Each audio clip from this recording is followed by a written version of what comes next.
Good. Yeah. Sure. Welcome, folks, to the inaugural attempt at a podcast. See what we get from all this. I'm Ian, and this is Mitch, and hi. And yeah, we're here to talk about stuff that hopefully you guys will find interesting too. But we won't be looking at you, so don't get used to this. So what are you going to talk about? I don't know. I was thinking about that, but it's just what do I actually want Yeah. to talk about that? Well, that's a good question, right? What do I want? What do I want? You know? No. And interestingly, something I was just thinking, the way we always talk about the way the Himalayas were formed, right? It's interesting, isn't it? We're talking about there's so much energy that they came together and made a mountain range, and they did, and that's true. But not like Thor did it at once, you know what I mean? It wasn't like it didn't happen overnight, but it did happen. It was like a Pantene ad, you know what I mean? Like, at one point, when the continental shelves would have first hit each other sort of thing, well, but they were hitting each other sort of the whole time, I guess, but as that subduction happened and the land masses started hitting, it would have just gone from a little pond to a slightly shallower pond to a slightly shallower pond, and it just sort of, I don't know, it might not have been that fucking impressive. You know what I mean? It's happening now. You can't see it. Like, Everest gets taller by a centimetre or two every year. 0.6, like 6 millimetres or a centimetre. It's fucking crazy. Yeah. Yeah, man, it's like on a time scale, it's just completely incomprehensible. Yeah. Almost like you can't even attempt to understand how long the process is, right? Exactly. And yeah, I don't know. It's nice to try. Like, it's always nice to, you know, it's nice to really give it a good whirl. But, I don't know. How can you get there? Truly. You know? Yeah. Pretty limited, I guess. Yeah, and even just to the point of, even the plants wouldn't fucking notice. Like, you know, a plant lives and dies on a patch of soil, which is kind of a patch of soil that's there. Pretty much very few plants would have had their lives terribly shortened by any of this stuff. You know what I mean? Because once there's no impact like a meteorite hitting. It's not like, you know, it got hot or anything. You might have some earthquakes. Wouldn't have some fucking earthquakes, so maybe, you know, some landslides. And some plants died there. But, you know what I mean? In terms of, it wouldn't have happened quickly enough for any one plant to go too high in the air, or, you know, even not go. Were you saying that the Himalayas was a seabed? Is that what you were saying before? It would have been at one point, but I was really talking about the sea between the land masses, like between the bits of the land that stick out of the water. Okay. Yeah, but I mean, most things were at one point or another. It's fucking hot again, yeah, so slightly. We're gonna get a lot of that though, aren't we? What else? I might just strip sexily. Aussie camera. Hello, YouTube. That's not my shtick. That's somebody else's shtick. I forget the guy. His name. He goes by with Matt Gray? No, that's not the guy's name. Citation needed. Irony, because the show they're on is called Citation Needed. It really is. Yeah. I was being literal. Oh, they're on Citation Needed, but that also worked as a citation needed. It's a good podcast, actually. Check that out. You all should check that out too. It's just funny English guys, geeky funny English guys. They do this awesome game. What's it called? I forget what the damn thing's called. But basically, Tom gets Tom Scott is his name. Gets a random Wikipedia article, like picked semi at random, he said, and then they just have to start, like he starts talking about little bits of it, and then ends it with a question, and they have to start going, it was a so-and-so, just based on the name of the thing, and they have fun chats. It's a really good podcast. That's a fun way to start it. And they have all these, like, if you give a good answer, you get a mystery biscuit, and today's biscuit is an iced Vovo with a so-and-so, you know, like, it's very good. What, for the guest, do you mean? No, they don't even have guests on it. Oh, okay. It's just like the four of them get on it, and yeah, it's very good.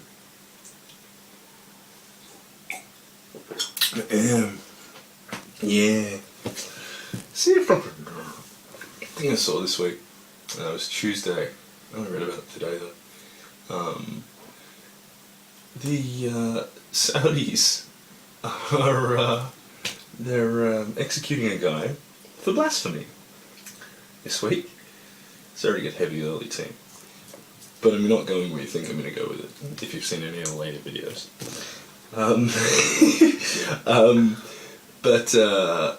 yeah, it was like it's basically a piece of political bullshit. He was some sort of dissident. They charged him with blasphemy and gave him like 350 lashes and 10 years in jail or something, right? He appealed it, and it was a real fuck you. And the blasphemy was against some political situation.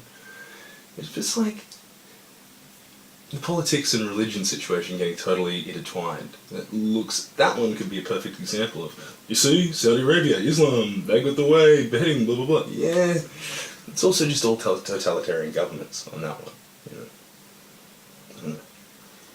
It's a subject that only I read about, so it's probably not a great podcast. But yeah, I don't know. See, one thing that's very interesting, I read this morning. The US, now I don't know who's on which side. I think it's France. Don't quote me on this, but it's Australia's on one side, and the US is on the other. I'm pretty sure it's France and the US over here being cowboyish, and I think it's Australia and the UK going nope, but I'm not sure. I'm sure it's US and Australia anyway. That engaging targets in Syria, they're basically wanting to reduce the threshold for how much collateral damage it takes, or increase the threshold for how much collateral damage it takes to cancel a mission. So, if the probability of that. So, if you come to a point where you've got, here's a target, that's a guaranteed target, but there's also a fucking hospital and a school and a so-and-so within so-and-so distance, should we attack it? Well, it's a really difficult fucking question. I mean, that's kind of what total war is. If you're we're talking about war now. Like, oh, you're going to war in Iraq, going to war in Afghanistan. What happened? Did you have to fucking buy war bonds last week? Because they're the only stable form of investment at the moment. Did you have to did you see any ads for war bonds? They're trying to drum up money because they spend so much on the fucking war effort that they're running out of money. Did you see any posters for recruiting? Or anything, like you might have seen some ads on YouTube for join army. They get me, I don't know what my search history says why they want to get me in the army. They've really missed the boat. Very poor spending options there on your AdWords or whatever the hell it is. But yeah, man, like in terms of the actual way our society changes. Even Vietnam, yes, there was conscription. There was no enemy coming here. It was a preemptive war, even politically. Even the way it was sold to us was, if we don't, then communism will come to this place. And then if communism comes to that place and takes it over, well then the dominoes will fall and they'll come everywhere and the whole world's communist. And that was the thinking.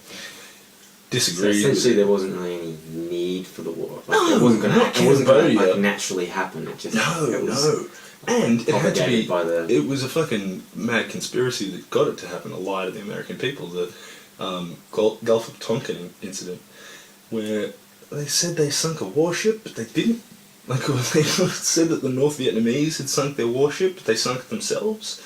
It's worth looking up, but... yeah, Rogan mentions it a few times. Yeah, it's total bogus bullshit, man. It was a total made-up war. They didn't attack America.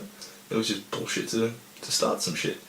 But in World War II, man, there was a really very genuine threat that those Japanese people would fucking kick some people's asses. There was no... Like, we look at it now and we go, oh, it was 45, it was 39, 45.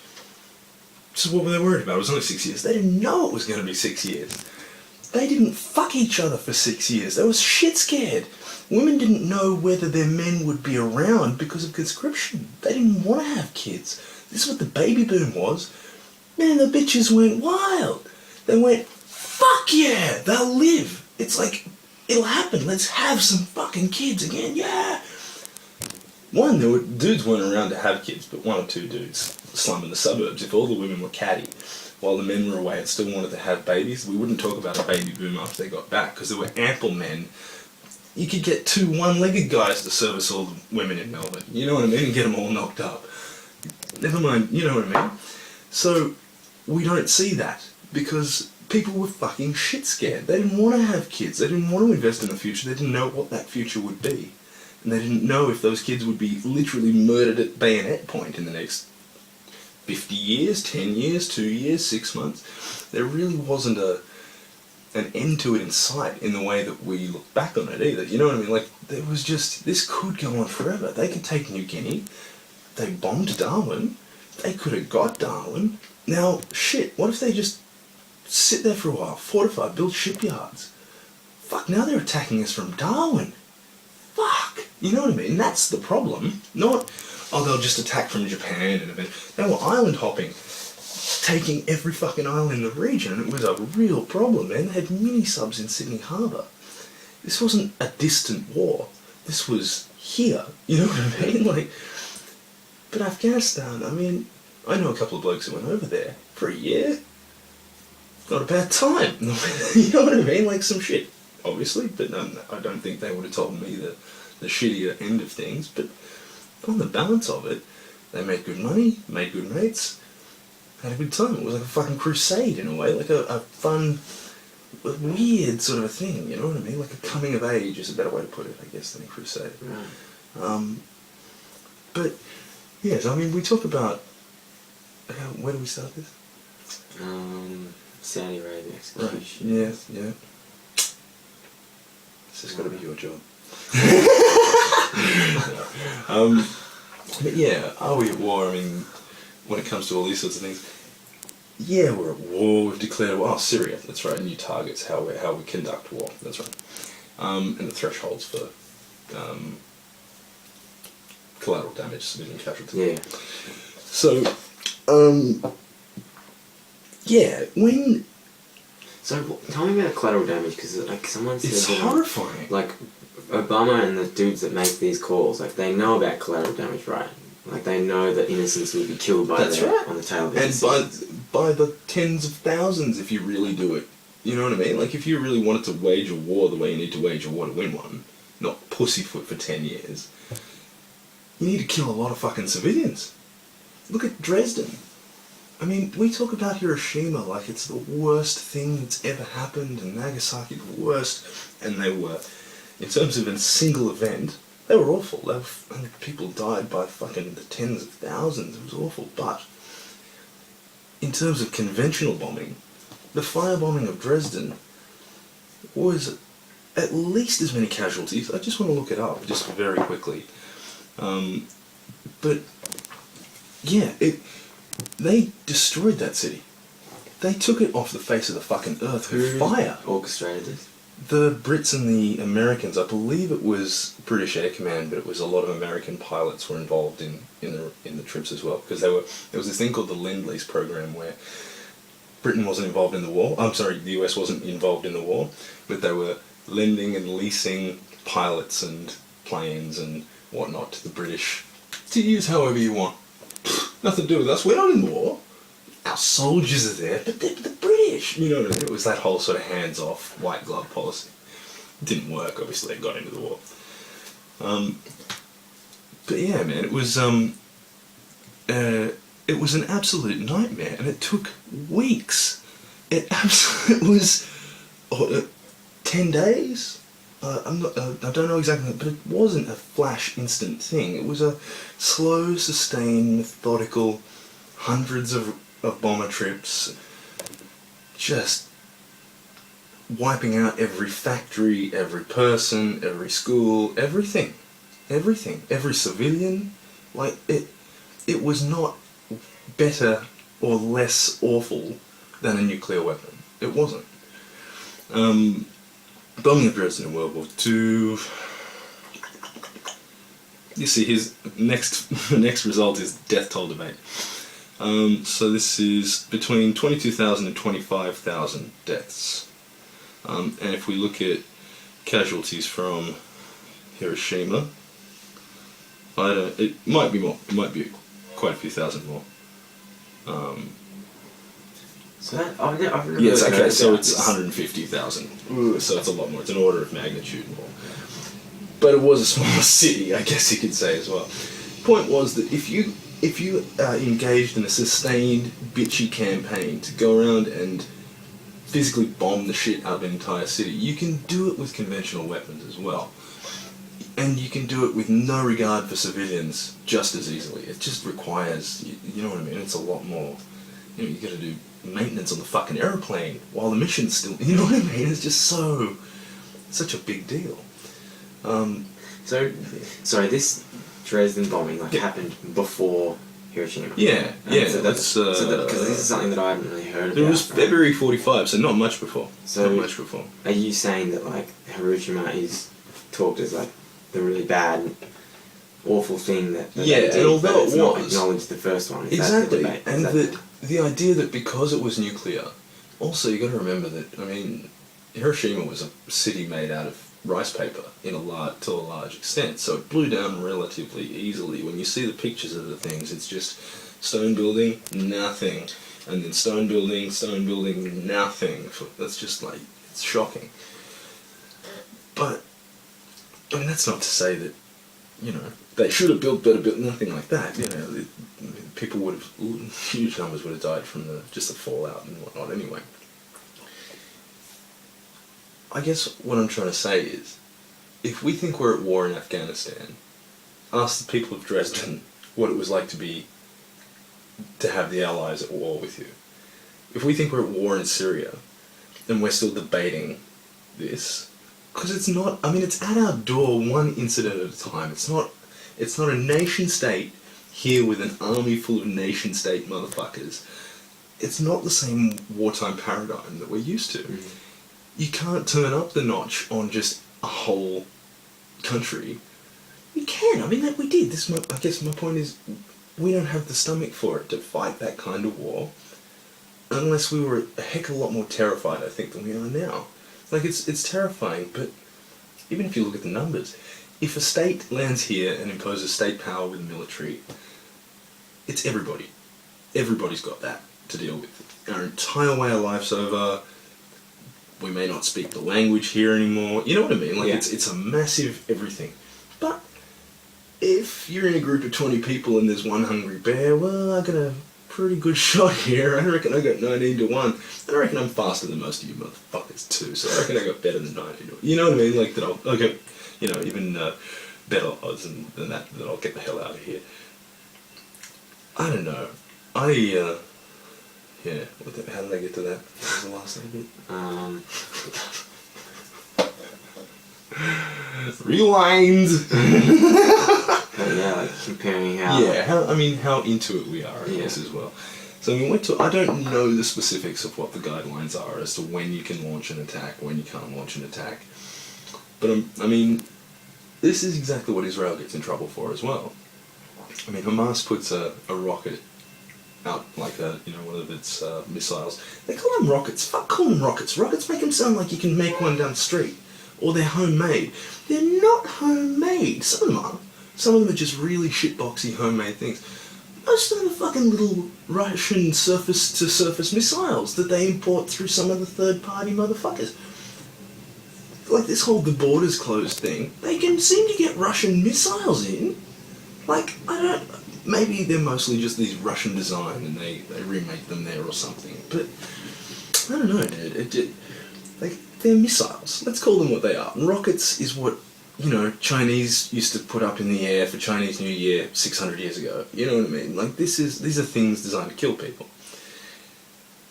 I don't know. When you put targets in civilian things, military operative targets, you don't have to label them, but if there was a military defense platform just down there, right, a couple of 100 yards down the road, with all missile launchers and radio shit, would you be cool living here? You know what I mean? I know we respect these kinds of things. Do our enemies respect the rules of war? Often not. I mean, Japan wasn't a signatory to the Geneva Convention. One other thing, let's just double check what I'm talking about here on the Geneva Conventions.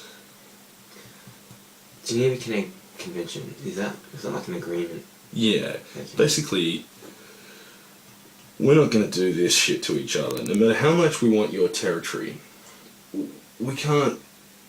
It's not something we want to be exposed to when. That's not the one I want. Fuck you, Dolphin. It's not something we want to be exposed to when we're fighting wars either. Like some of the shit that was. It was some of the shit that was done during World War II was fucking monstrous. Like, truly monstrous. Experiments in, like, all the mustard gas stuff from World War I was bad enough, and all the nerve agents and all the fucking shit they tried to use, just, dropped from planes, got their own guys. Then World War II just got retarded when it came to electrocution weapons and chemical weapons and all the shit they developed, and just... obviously a lot of the stuff they've developed since is a lot worse. But essentially, it's stuff that you just go, what, you developed a microwave thing that turns soldiers inside out? I'd rather be shot with a bullet, please. It's a terrible thing when they've got technology so bad, you'd rather be shot with a fucking military round like that. It's fucked up, man. And the thing is, I guess, I don't know. It makes a lot of sense, man, but it's good if people, stick with it, and, I don't know, I don't see the Islamic State jumping on board to sign these things anytime soon. I don't see the Palestinian Authority doing terribly much about it either, in a binding fashion, I mean, or Hamas for that matter. But, I mean, definitely not Hamas, let's get real.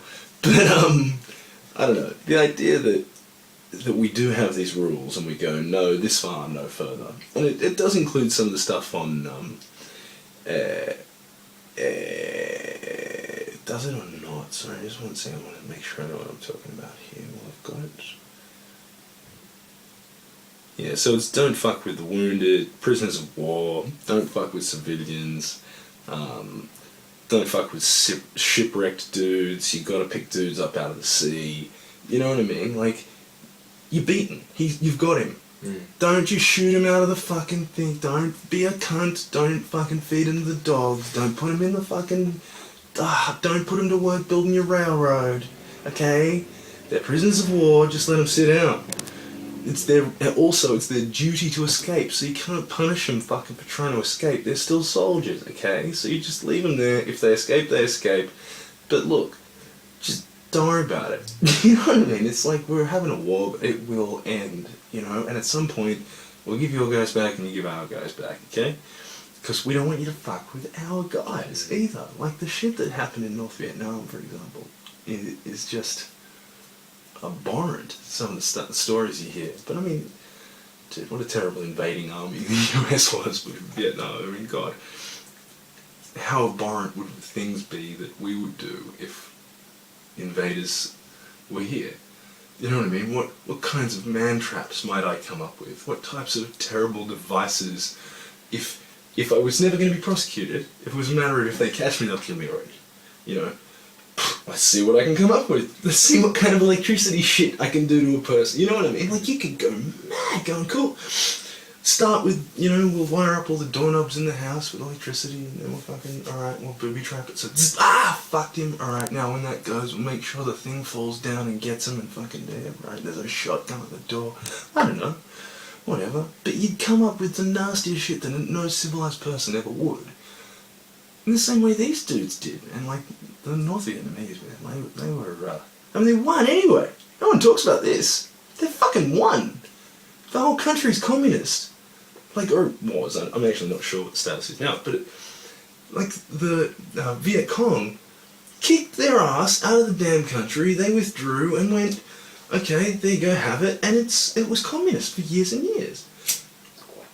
So, well done, America. Like, denuding half the fucking country of all of its vegetation because they hide in the jungle. No shit, man.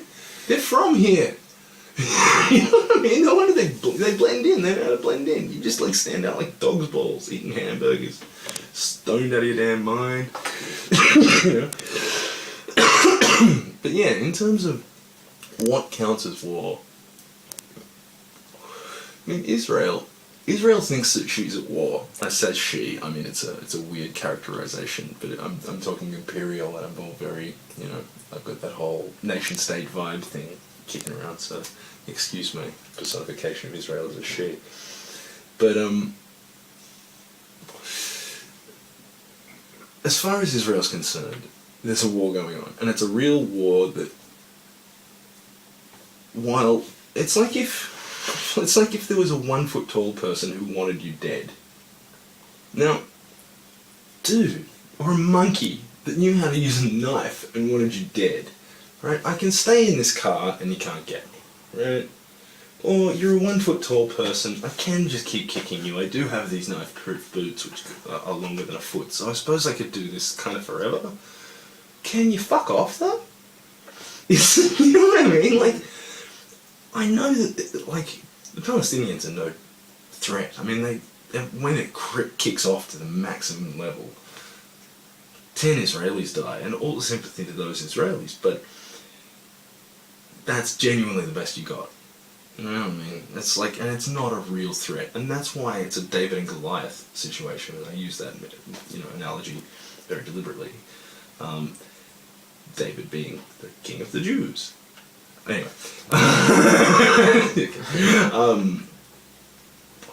I only realised not long ago that the David in Michelangelo's David is David and Goliath. Right. Yeah, and he's holding the stone because he's about to, like, ping it at Goliath. Mm. How about that? Huh. Why is he naked? I don't know. I think you did that back in the day. You got a bit nuded up. Because how you going to grab me now? Have you seen Bronson, that movie? The crazy English guy. The crazy English guy who, he was in jail most of his life, did what he wanted sort of thing, one of those dudes. You know, very glad we have jails for that exact reason. But when he wanted to go crazy, he'd just get nude, he'd have no hair, like shave his head, and grease himself up, and cops can't grab you. You can't be grabbed. You got no clothes on, and you're oily. You're really, really, really hard to motherfucking pin down. Apparently. I never tried to grab no greased up dude. But apparently it's a whole thing. It's like, you can't do it. You can't hold on to it. Well, you can apparently, but it's really fucking impossible. So they slip around and like, fuck, they're gone. He's like more than one person. Yeah, and he's like slipping off him, and they're like, and he's like, boom, boom, boom, boom, boom, you know, like, just tackle flacking everywhere, you know, like, Jesus Christ. So that, like, greased up deaf guy I've seen. Yeah, that's what the it's based thing. on. Yeah, maybe it is what it's based on. But yeah, Bronson, his name wasn't really Bronson, it was something else, but he liked the action movie star Charles Bronson, and he just called himself Bronson. Right. Yeah. Wait, so there's a movie about him? Yeah, played by Tom Hardy, like Tom Hardy played him. Oh, okay. It's a really fucking good movie. He does a great, like, lunatic psycho. Yeah. Yeah, he's really good. Cool. Yeah, so, where were we? Bronson. Greased up. David. Israel. Right. And it is a complete David and Goliath. Because they know they can't truly hurt them, but they want to so badly. They just really, really, really want to. Seemingly. I'm not going to speak for every Palestinian, obviously. I know there's a million Palestinians before you get at me in the comments. And there's a million Palestinians who don't want this, who didn't vote for Hamas. You know, I know that they got in with what I believe was a landslide, but I mean, what does that mean? How many people actually turned out to vote? How many people who they knew weren't going to vote for them were asked very politely not to show up and vote for the other party? Because when we get in anyway, you can't remember this, and it might not be nice for you if you turned out that you voted for the wrong guy, eh? So maybe a lot of people didn't show up to vote. I don't know if they have compulsory voting or what it's called. Still, I just, come on, man, it's a democratically elected fucking party. I know that Tony Abbott didn't speak for me, but I am not the only Australian. And when you speak about Australians, you must speak about the collective Australian. You know what I mean? This average Australian that we extrapolate out times 23, 4 million. That's that person we're talking about, who doesn't exist, because they're, what, half male, half female? They've got how many breasts? One? You know what I mean? Like, what is this average Australian you talk about? Because I've never seen this person. Obviously, but we know exactly what we're talking about. The collective will, that which is within the very limited attempts at a democracy that we have, we call it that, but obviously we've got something, you know, one of the least worst systems around, but still a pretty fragile and shitty one, a non-representative one. But, yeah, like, you have to say that, man, I knew a lot of people voted for Tony Abbott. It was hard to find people voted for John Howard. You know that? Back in the day, you'd find a motherfucker actually voted for him, out and about. Like, you'd get him on TV and stuff, obviously. You'd get, you know, Pauline on the talk back. She voted for Howard. He's on one of Howard's battlers, blah, blah, blah. hook, line and fucking sinker. Yeah, okay, good, gotcha. Because Howard was all about pensioners. Word. Like, what? Anyway. But generally out there, especially in his third term, you couldn't find anyone who would tell you they voted for him. It was so rare. But man, Abbott voters are keen to tell you, yeah, I fucking voted for Abbott, so fucking what? You know what I mean? Like, what do you fucking do about it? He's fucking Prime Minister now. Yeah, suck it! Yeah, I voted for him. Yeah.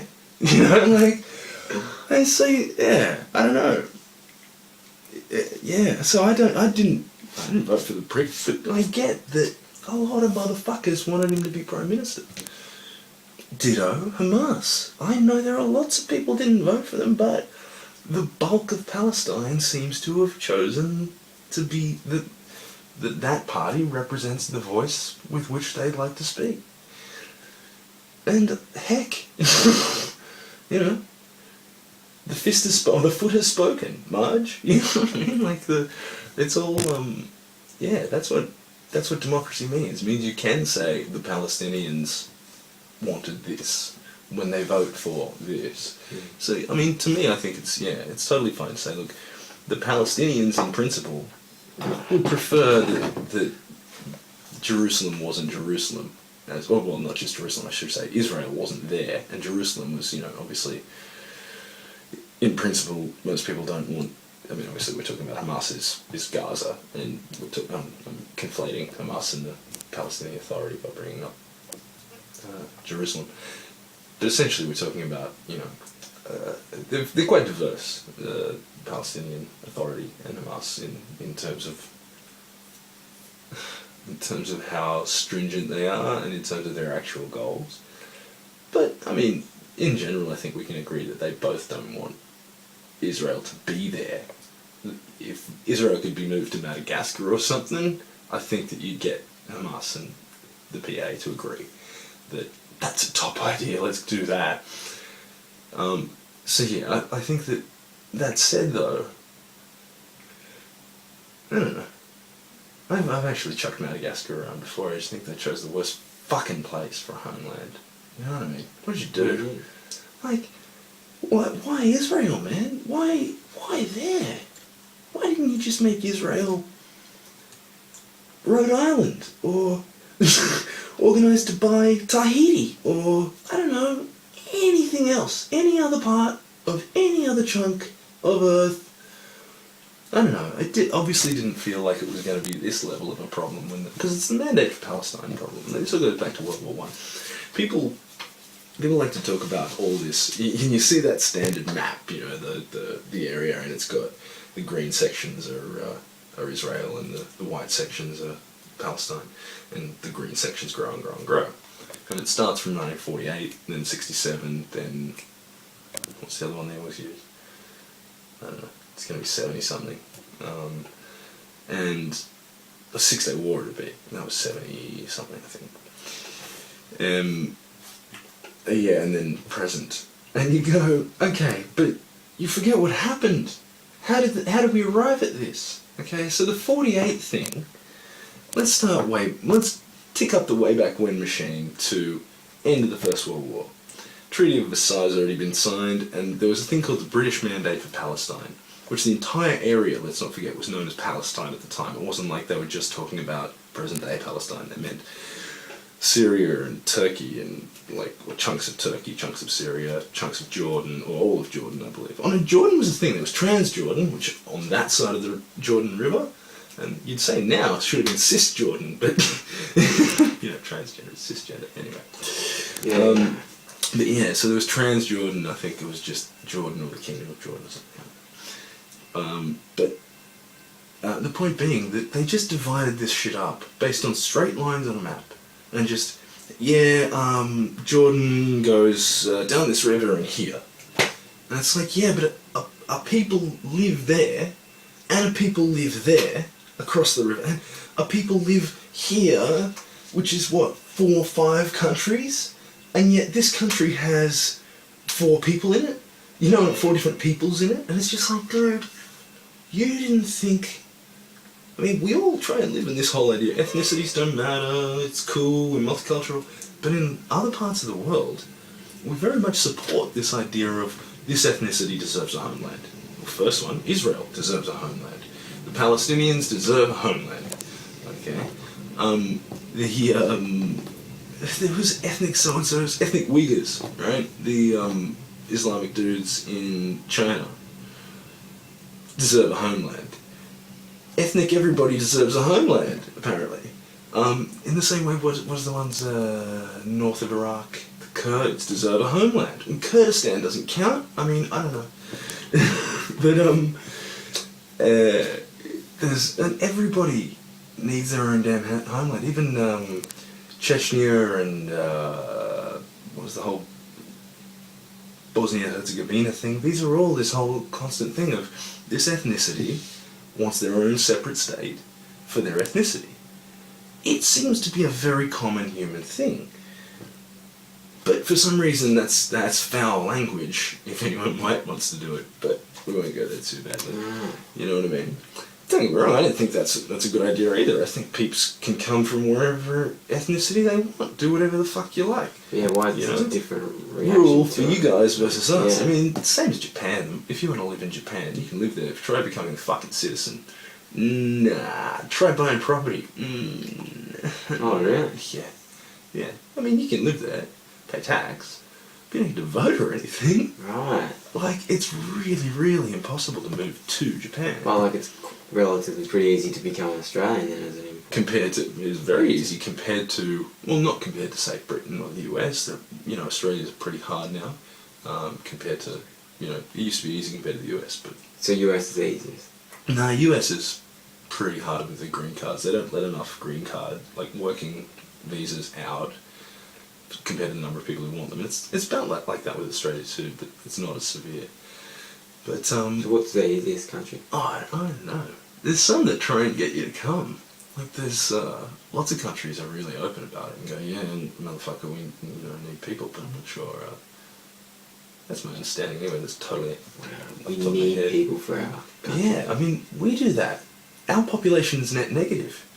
Hmm? Yeah, okay. Our population growth, if we stop taking migrants, Australian, naturally, native-born Australian women, who I think it only count, if they themselves were born here, this doesn't measure how many generations back or anything, have I think a fertility rate of 1.8, 1.7, which replacement is 2, because there's a mother and father.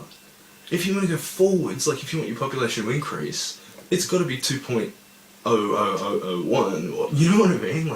And this includes infant mortality. This is children surviving to adulthood, I think. So we're not really, we would go backwards pretty quickly, not pretty quickly, I mean, at a predictable logarithmic rate. And that's fine, but then it's about 250,000 people a year total Australia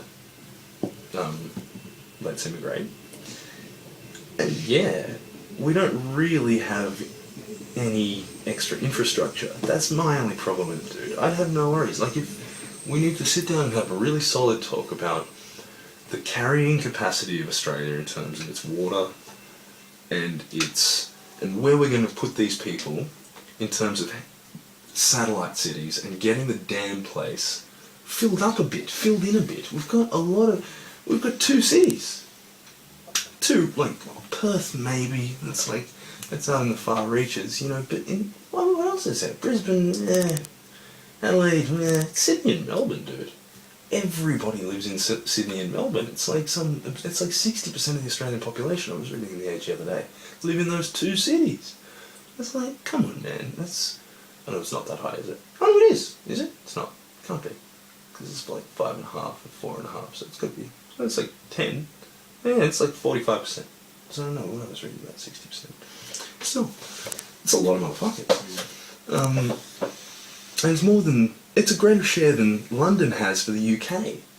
Think of it like that.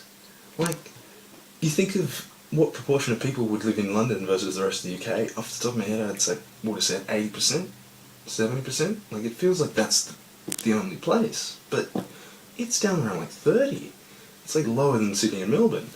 So it's like, I don't know. I think we've got a lot of things we could look at in terms of how we're doing stuff like that. But yeah, we need to have a serious conversation about how many people we feel we would like to have, how we would like to balance the demography in terms of what age the population should be, but not restrictively terribly much. But let's just talk about keeping the infrastructure up to scratch per capita and keeping, you know, GDP up to scratch per capita before we, you know, jump for the GDP, the total GDP increase, because that, if the GDP increases at a slower rate than our population increases, then that means our individual, you know what I mean, our individual contribution to the economy is actually decreasing.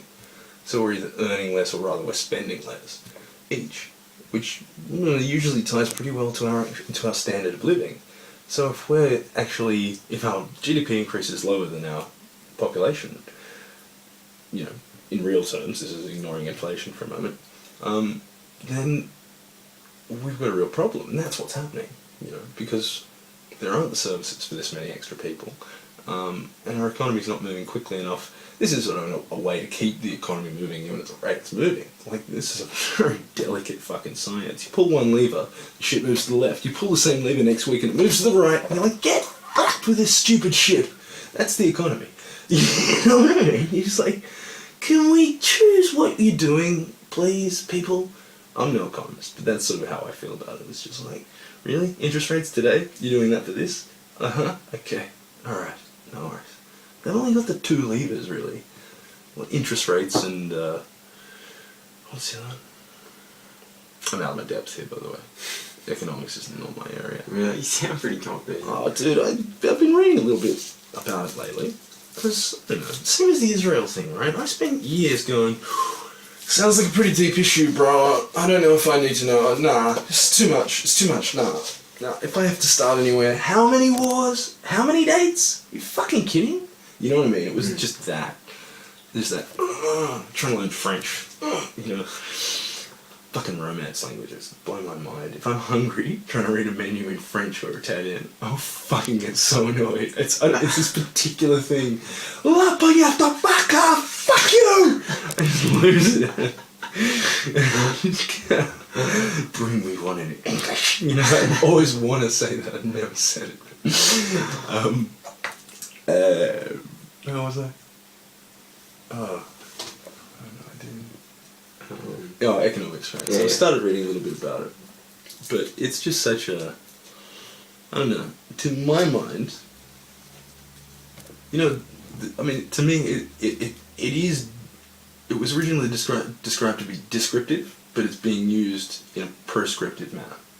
So, all it can really do is, most brilliant minds go, I have noticed that when this happens, this also tends to happen, and here's the relationship I propose between those things. Which is the case in all fields, right? But that doesn't necessarily apply. So when you are Newton and you go, alright, or, you know, you're Galileo and you go, alright, I'm going to run this experiment, and you keep getting the same results, cool. I can say that I can be pretty sure, and the more it gets repeated, the more sure I am, that they'll keep doing that. But economics doesn't seem to really work that way. Like, yes, that was true under these circumstances, but you've left out the bulk of the influences. It'd be like if you ran an experiment without controlling that experiment. It's the first thing we learn in science.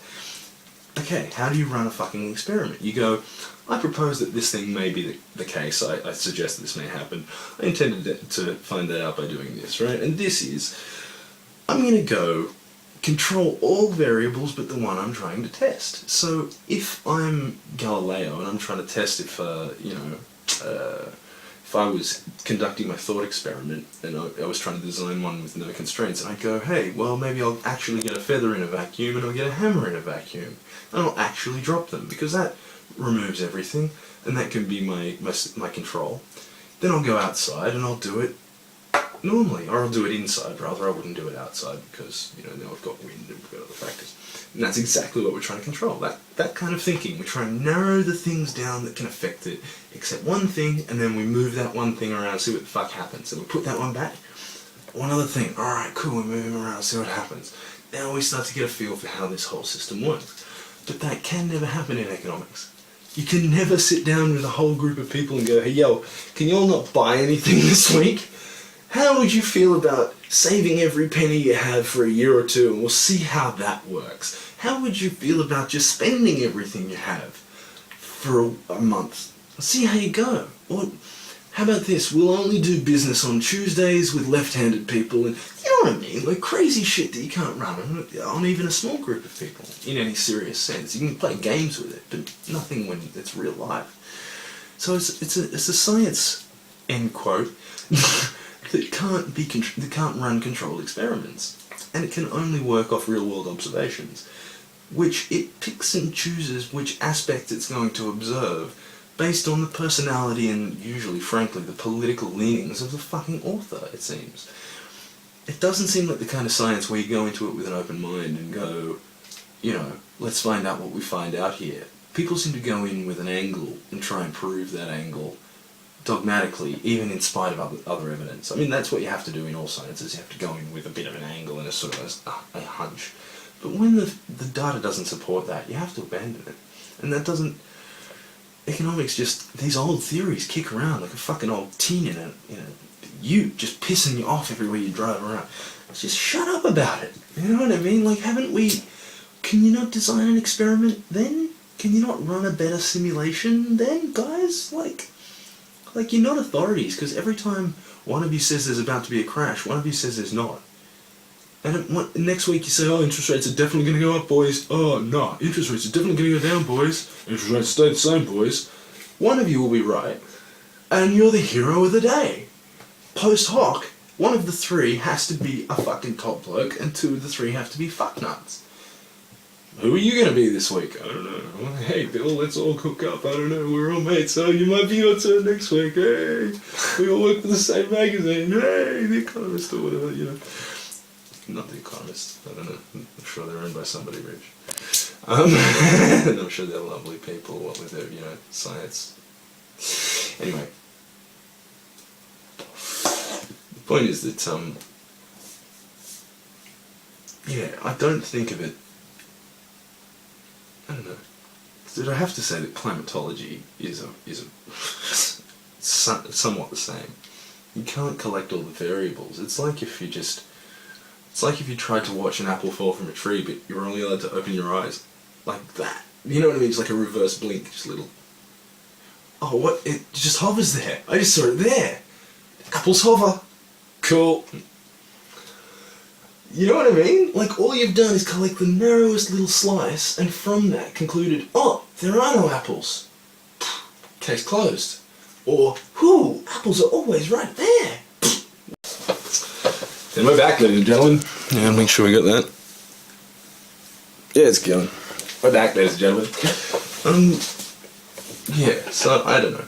I'd like it if there was actually a good way. If you could do prescriptive economics, anyway, if you could go, this is how people spend and consume, and it has to be like this because this is what the models say, you'd have to go around to everyone's door making sure they bought the right cheese. You're talking about totalitarianism. This is like the kind of thing that communism would have loved. The ability to tell everyone how much this they're allowed to spend. Well, I know your disposable income used to be that, but now we've put up the price of this to that point that, it's not that anymore. I don't know, you can't possibly do that, except to the point of a gun anyway. And so, it doesn't even... I don't know, you can't force people to spend. All you can do is put them in a position where they feel they've got enough spending power to want to spend. You know what I mean? You can't, no matter how good the economy is, that doesn't guarantee anything. Like, whereas if you put some oxygen and some, I don't care, hydrogen in a glass chamber and put a spark of a certain, voltage which induced a certain amount of energy temperature across that, it will, I promise you, turn into water vapor in that tank. 1 mole of hydrogen and, 2 moles of hydrogen and 1 mole of oxygen will, I promise you, turn into 1 mole of water vapor. Every time. Not most times. You know what I mean? Not if the wind is right. It works. It's just, you didn't have to tell every one of those molecules because you can tell the whole system at once because we understand how these systems work. You know what I mean? Like, we got that combustion thing. We got that, how many of these molecules react with how many of those molecules and how it all goes down thing under control. Economics though, I don't say don't prod at it. Give it a go. But you're playing with my money. If you want to play this kind of monopoly bullshit with some monopoly money, feel free to print some of your own. Feel free to print something that just says, for novelty purposes only. Don't play with what I buy bread with, you fucking evil cocksmoke. Like, what's wrong with you? Do you know what I mean? Like, that's my house, that's my bread, that's shelter and water. Have you lost it? You can't play with that.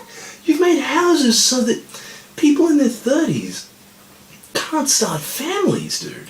Do you know what I mean? You've made it so as people in their 20s live at home, playing Xbox instead of getting married and having kids. Because the fuck else can you afford to do? You can't do anything because everything is housing costs. And it's for everybody. You know what I mean? Like, it's either there's no jobs, so you can't have you can't buy the houses that are there anyway, case in most of regional Australia, or the houses are absurdly expensive, or you commute for 3 hours a day, 4 hours a day. It's like, they're all shitty options in my opinion. Like, we need to get some jobs in the country, do something about this houses are an investment piece of shit concept that everybody seems to think, yeah, but I can be a landlord. Yeah, but not everybody can be a landlord, you fucknut. In fact, I would go so far as to say only 1/3 of us can be, tops. Reason why? How many, well, with some variation, I'll tell you the caveat. I'm a landlord, I own my own house, right? I also own one other house, so it can be up to half of people can be landlords. Let's say, in principle, I was talking out of my ass. I can be a landlord, I own my house, I'm not going to be a landlord without owning my own house. That's pretty unlikely, you know what I mean? So if I own my own house and I own at least one other in order to be a landlord, that means that if half of Australia did that, the other half, by definition, have to be tenants. Otherwise, you can't have a tenant in your fucking house, you maniac. It is divisive by definition. It can't lift us all out of poverty. It can only, at best, sieve us into rich and poor along a very specific line. It does a bit better than that. It grades us into fucking rich and poor by how many houses you have and just how much fucking you pay and versus how much you earn. That kind of thing. But that's not a good outcome. I mean, if you had the option, if I had the option to live somewhere and build my own house on land somewhere, I might very well consider that.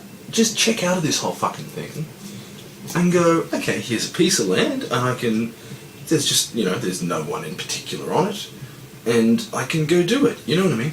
That was the thinking of the colonials, man. Motherfuckers used to just show up, build a house, and that's Parramatta. You know what I mean? Or that's St Ives. That's some city, some town.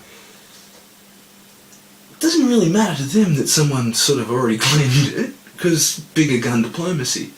But, in terms of their own thinking, they had this option. They didn't have to live in a slum in a city. They could, if they could get some cattle together and get a land grant, which a lot of dudes could, but even convicts, man. Heaps of ex-convicts got land grants. And it was like, great thing in retrospect for them, you know what I mean? Like, they would have been poor and destitute in England, died pickpocket or whatever. Yeah, you did 7 years, and that would have fucking sucked. But hey, now you do alright. You export back to England, you know what I mean? Like, John MacArthur was a fucking, in today's money, nearly billionaire. He was certainly a multi-millionaire. Exporting merino wool back to fucking London, like he was a convict. Like, that sort of thing just can't happen now, because there's no land like that left. What happens if I choose to, this whole thing, fuck this house business, fuck this city business. What's my option? What is my option? I can buy a van. I've done that. It sucks a bag of ass. If you don't want to be in a van, if I wanted to be in the van and I was travelling around, it might have been an awesome thing. I would have been. I wanted to be in a house, and I wanted to be fucking settled, and I was in a van, and it sucked a dick. And I was on Spencer Street some nights, and man, the van would move over and back from how close the trucks were moving past. It was like kind of a pretty stupid place to park, but sometimes I couldn't get much of a park, and that was the only place I could shit in the morning, was at like my mate's house. And if you didn't park near it, you go fucking get the pants on and get fucking all the way up the thing, trying to have a shit, trying to park near it. Anyway, point being, so there's that, and now you're subject to move along, yeah, you can't park your van here tonight, mate. I mean, more than once I was, I'd be up in Royal Park, and I'd just jump out with the dog and, hanging out. And I'd see cops come over to the van, like, while I was off walking the dog, and I wouldn't go back, I'd just sit there and just watch until I was done. Because there's dope in the car, It's the fucking way I'm going over there. Like, yeah, it might open up, fuck it, like, that's my night fucked. So that's happened before? No, I've never been busted, but it's happened that they've, plenty of people wanted to have a look, but I've been lucky. But yeah, like, the cops were there, and I just waited till they were gone, and they'd probably come back later, but when they were gone, they're busy people, they're not going to just sit and stalk me out like I'm some random guy, and just move on. But you're always on that, you have to move on. As soon as there's anything like that, they'll just tell you, no mate, you can't sleep here. And it's like, well, I can, kinda, it's not really a big, does it bother you? You want fucking, really? But they'll be a cunt, they'll come back if they've got nothing on. I wonder what the kind of band's doing. You know what I mean? Yeah. So yeah, there's that. Or you could, I suppose, create a floating fucking platform in the ocean and somehow get fresh water and food and live on your own. Or like get a boat, one of those round the world yachtsmen that just never comes to port. You could do that, I guess. Or what? You know what I mean? This isn't an option. This living like this, we have no option. Because even if you want to move to another country, what do you move to another semi-corrupt democracy, like neoliberal, crazy selling off the baby with the bathwater, selling off public assets like it's going out of fashion, tax you at about the same rate, becoming a police state, always surveillance, we can search it basically whenever you want, yeah, pot's becoming legal, these things are all happening everywhere at once. Where do you move? What's the difference? There's the death penalty here, and there it's more crime for that, and that's not illegal, but this is. Okay, so there's some differences, but it's all the same shit. It's all property rights. It's all international trade and treaties. So it's like essentially the same set of laws, because it has to be. Because if I'm a company in Germany and you're a company in America, we have a contract, we have to agree on some fucking rules. In the contract often. And often in the contract it'll simply say, this contract is blah blah, and filed and enforced or whatever they use in the jurisdiction of so and so. Fixed. You know what I mean? So we don't have to draw up too many new rules. But my point is that there aren't that many to draw up anyway. I mean, they can all agree on them. You come here, this is your house, yes, but if you want to build a freeway, not really your house, man. Even your house is not really your house. You're a tenant. I mean, you ever hear about the tenant farmers? Like the idea that, back once upon a time in England, there were a thing called the commons, which was literally common land that you could farm, and, I believe you had to do some work on in common as well. You had to put up fences and things for things, but they weren't enclosed the way we think of them. But you would have to, you know what I mean? Basically, your own little bits of plots of land. The king owned it, technically, like everything, but not too bad. Like you could just farm there. It wasn't like the forests, which, the forest doesn't mean what we all think it means. Forest does not mean a place where trees grow, right? Where all the trees are. It does now, obviously. Once upon a time, forest meant the king's reserve. It was the king's forest, the king's area, the king's little own space, where you're not allowed to fucking hunt anything or chop down any of the trees. Now the king can go wherever, and he can go onto your land and wherever's nearest to grab some fucking firewood, right? But nobody except the king is allowed to go into this and hunt or do anything. And these forests just became this woodland because nobody fucked with it. And it's this pristine stuff because you're not allowed to farm it. That's why forest means a place with trees now. It's nuts the way usage changes. But anyway, there was this thing called the enclosures, like I think there was the Enclosure Act of, I forget when this was. It was ages ago. But anyway, the point being that these tenant farmers would get tenancies off the king to own this little piece of land for just themselves. They would employ the former serfs to come and work their land and give them some money from which they could buy back off him the food they had themselves grown on what was once their land to grow it on. Sound familiar? That's what we do now. That's what we do now. That's what that act, 18 something, I think, 1802, 17, I don't remember, but anyway, that is how we live now. Well, it was sort of always ours. It was always the king's, but it was ours to, grow our shit on. And then suddenly it wasn't ours anymore, and it had a fence around it, and you had to come in through the gate, otherwise you were trespassing. And it was this whole, you know what I mean? So these tenant farmers, well, they had, they were tenants of the king. But they owned the land in the sense that any owner owns the land now. He's only a tenant of the crown. He's only there at the crown's pleasure. And you only own, I think it's called a loidal title, or there's a loidal title and the other one. And I might be getting them the wrong way around, but I think what we have here is a loidal title, which is you don't even own the top centimetre of earth, you own the surface. You own nothing above it, nothing below it.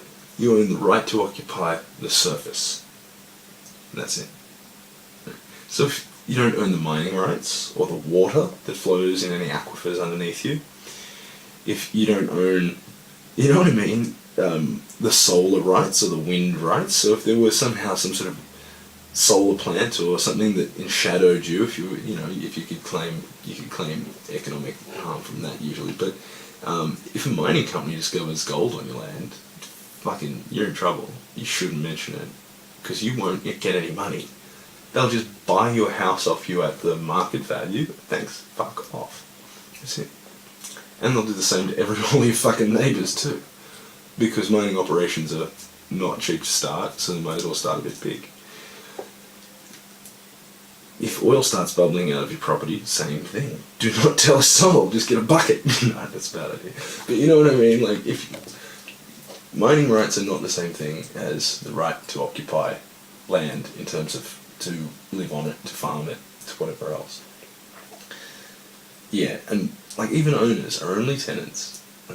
This whole, but I own this place. Yeah, you're a tenant of that guy. You just don't pay a yearly amount to be the tenant of the state government, mate. You know, that's all this is. Like, you don't really understand where you sit in this either, do you? You know, this is not your own little fiefdom. You don't get to write little laws just because what? You know, like, because you paid someone for the title to occupy it. That's all. Like, it's just absurdity, what we call property. It's just, well, someone was in the right place at the right time, and the king told them that was yours now, and yeah, I mean, if you're at Hampton at the Woolworths, out the front there's this map of Sandringham, just like from the station just down a bit. From, I think it says the photo was taken in 1907, like the photolithograph was, like the copy was made in 1907. Oh, it says 07, so I'm assuming 1907. But I don't know when the plans are from. But you see, like, where Sandringham Station is now, and I think Sandringham Station's there, so it's 1870 or something, like 1880 that was early. And from the very top up there you've got, not South Road, Bay Road, whatever that one is. Man, and these massive plots of just like M. McWilliams. And like, boom, boom, boom, M. McWilliams, M. McWilliams, M. McWilliams. And it's like this whole chunk of Sandringham, and you go over to the next little bit, it's sort of truncated C. Smith, B, you know, whatever, you know, all these different names of the people who own the title of this land. They're huge swaths of fucking land. And it's like, dude, so this is probably only the first subdivision after this original land grant for this area. Because the bulk of this area was to, what's his name, Dendy. The guy that Dendy Street's named after, you know, Dendy Oval and all the rest of it. Dendy.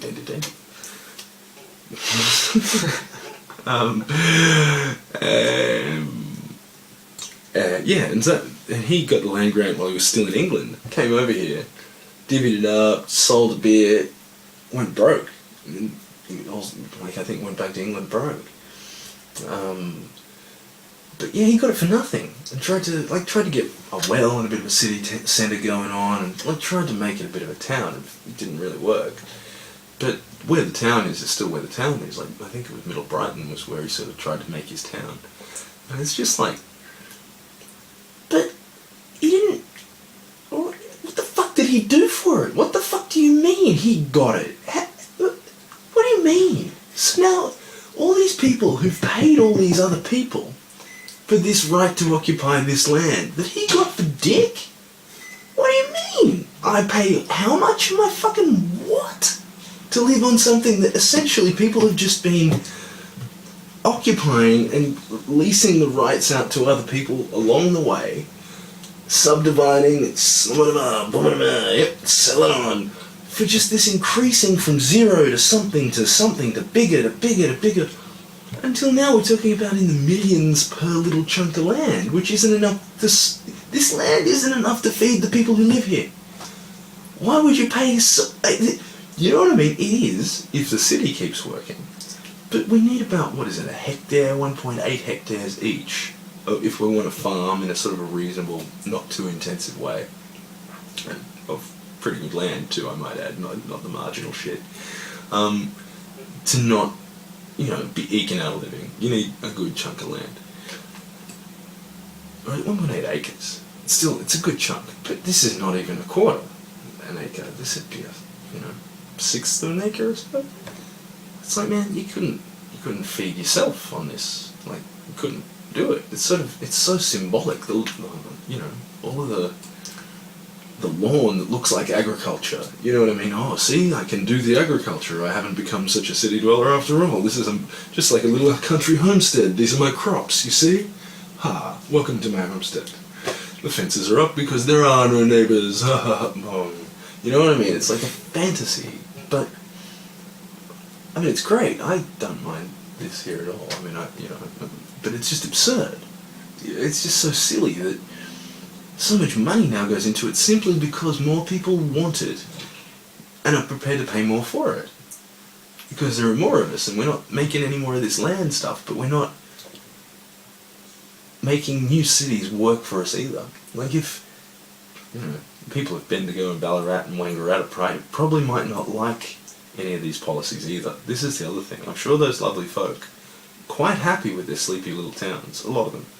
Like, a lot of them would be really fucking happy for a bunch of jobs to come along, or for their kids to have a uni that they can go to locally, and, you know what I mean, government services right there.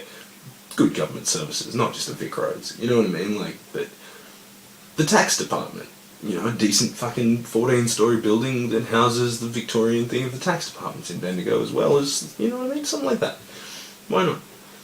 Some jobs in it. You know, that's how you do it. You launch the program. This is what governments are for, man. You don't wait for people to move to an area and go, oh fuck, I suppose we need to call a company who might know something about transport, put in some buses, fuck it. You know what you do? You build a decent... Okay, because right now there's a lot of land that costs nothing in these areas, or virtually nothing compared to, you know, if you wanted to think big. You could go, okay, which one's the big one? Ballarat, Bendigo? I don't know, one of them's significantly bigger, I think. I never remember which one was. But, or even say Bathurst in New South Wales, well that's, you know, past the mountains. So even say Newcastle or something. Build a decent fucking train line, or a set of tram lines that goes radially out from the city centre and a good circle around, with the plan to keep making that a reality. So you can go circle out from, you know what I mean, like radially, and then you do the circle lines that link them up, so it's not a complete prick to go anywhere unless you just want to go into the city. And then you just keep making that pattern work up to the point where it doesn't work anymore. So you don't need necessarily a 24-hour metro style high-speed, heavy rail. Get some trams. Right? We love our trams. Roll with the trams. Build the streets wide enough for the fucking trams. Don't start that shit. Right? I know what you're trying to do. Don't do that. Okay, build the nice wide streets, build the power infrastructure in such a way as when you run enough trams, you won't have to upgrade the whole fucking power lines and the whole systems at the cost of another few billion. Yeah, I know it's going to cost money. I think it's going to cost a lot of fucking money till people start paying tax on it. But I tell you what, a lot of people are going to want to move to this shiny new fucking metropolis that we'll be creating with lots of opportunity. It's going to be an amazing place where, wait, I can live how far away from my job and get a tram there? Wait, and it costs out? That's alright, yeah, cool. So the government eats it, wears it. You know what? It's fine. Sydney and Melbourne, people talk about Sydney's full. Sydney isn't full. I don't know, like Melbourne's a funny one because it can just keep going down that way and just sort of spilling in funny ways, and it doesn't sort of look like it's going to stop anytime soon. All the green wedge bullshit's just bullshit, but Sydney you can sort of say, I mean, there's a lot of reserved areas and stuff, but the big one I don't get about Sydney, man, the two that I don't get about Sydney is, okay, even if you wanted to fill up the Hawkesbury to Nepean Basin, like, so the mountains are here, right, so for everyone at home this will be the wrong way around. The mountains are here, and you've got like coastline here, and you've got like the Hawkesbury River runs down there, and it sort of all comes off the mountains, and it's the same river as the Nepean River, which goes all the way down here. So you've got this little chunk of land, which kind of says, alright, this is it. This is Sydney, right? This is the natural geographical boundary of it, and that goes up to Palm Beach, like to what's the lighthouse? Barrenjoey Lighthouse, I think, where Home and Away was filmed. That's like the Hawkesbury. I don't know when the Nepean comes out. Anyway, doesn't matter. And there's a whole fucking military range. Have you ever seen a map of Sydney where there's that big green thing right down the middle? It's an army training range. When I was in cadets, we used to go there, like, go down to F range for the weekend, and like, we just, like, it wouldn't be normal army and cadets mixing normally, like, nothing like that. But like, they weren't using it for this or that, so we could go on a beaver down the range. And there's nothing there. It's really nice bushland. It's really the nicest bushland in Sydney, I reckon. Like, even nicer than Ku-ring-gai Chase. Most of it gets blown to pieces every now and then. Like, there's bits of it that get blown to fuck. Like, from my house, like where I grew up, you could hear just, like, every now and then, they're just like, the artillery guys would be firing. And they'd just, like, fire just into the fucking thing, like, and you could hear it for miles. And, like, then you go down there and you just go, fuck, fuck? And you see like crater with a tree, just like boom, from like a couple of months ago, and it's like, Jesus Christ, like the thing got blown to pieces. That's why they're sounding so loud.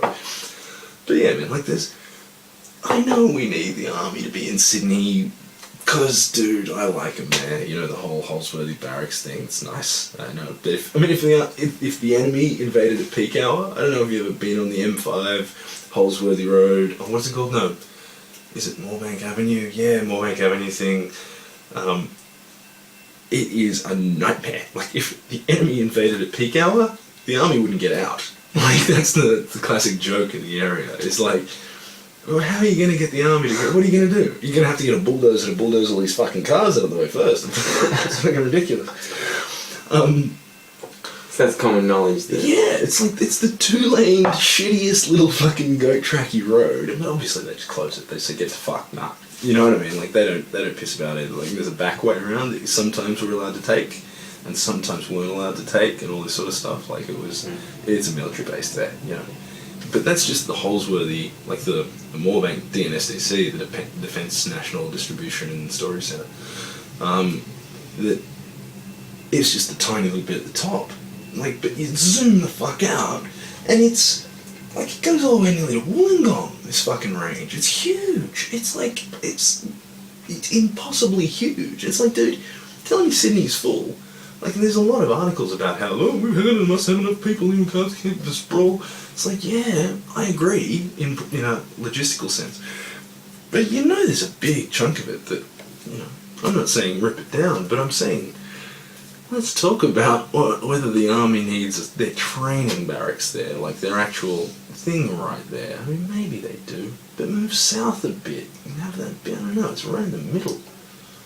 I guess what I'm saying is we don't have a plan.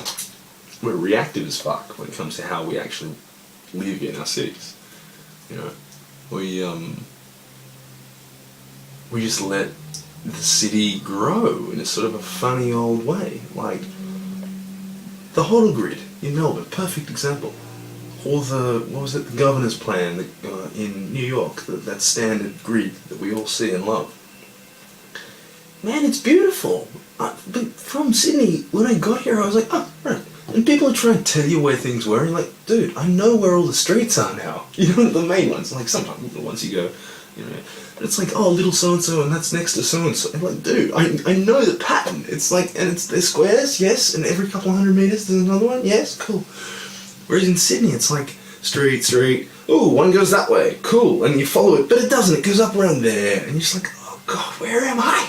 Which direction am I going in?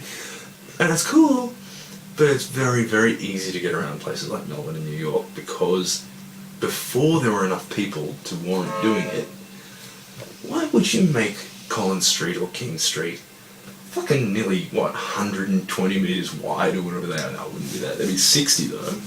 Like, from building to building, including footpaths, like the building alignment, how wide is Collins Street? It's fucking huge. How wide is Burke Street?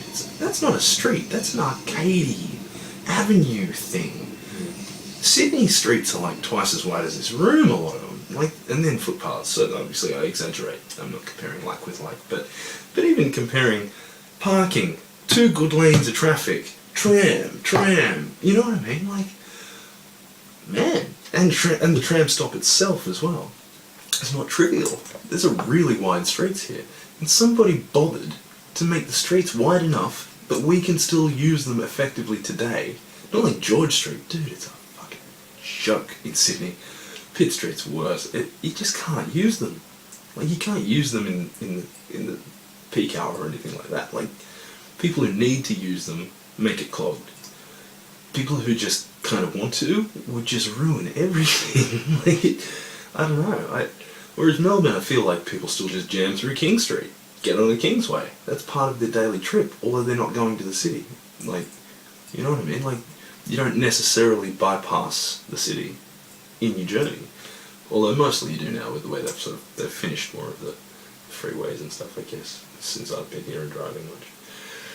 But, yeah, so what I'm proposing is that we sort of take that kind of thinking and go, well, why don't we do that anymore? Why does every suburb have its own little subdivision, and sometimes the streets follow any sort of a path, but not really. They usually try and make them interesting, and hey, ooh, it's cool around here. Like, but I think a lot of that's for traffic calming, so as it's hard to, you know what I mean, like there's a lot of, like, cul-de-sacs and shit like that.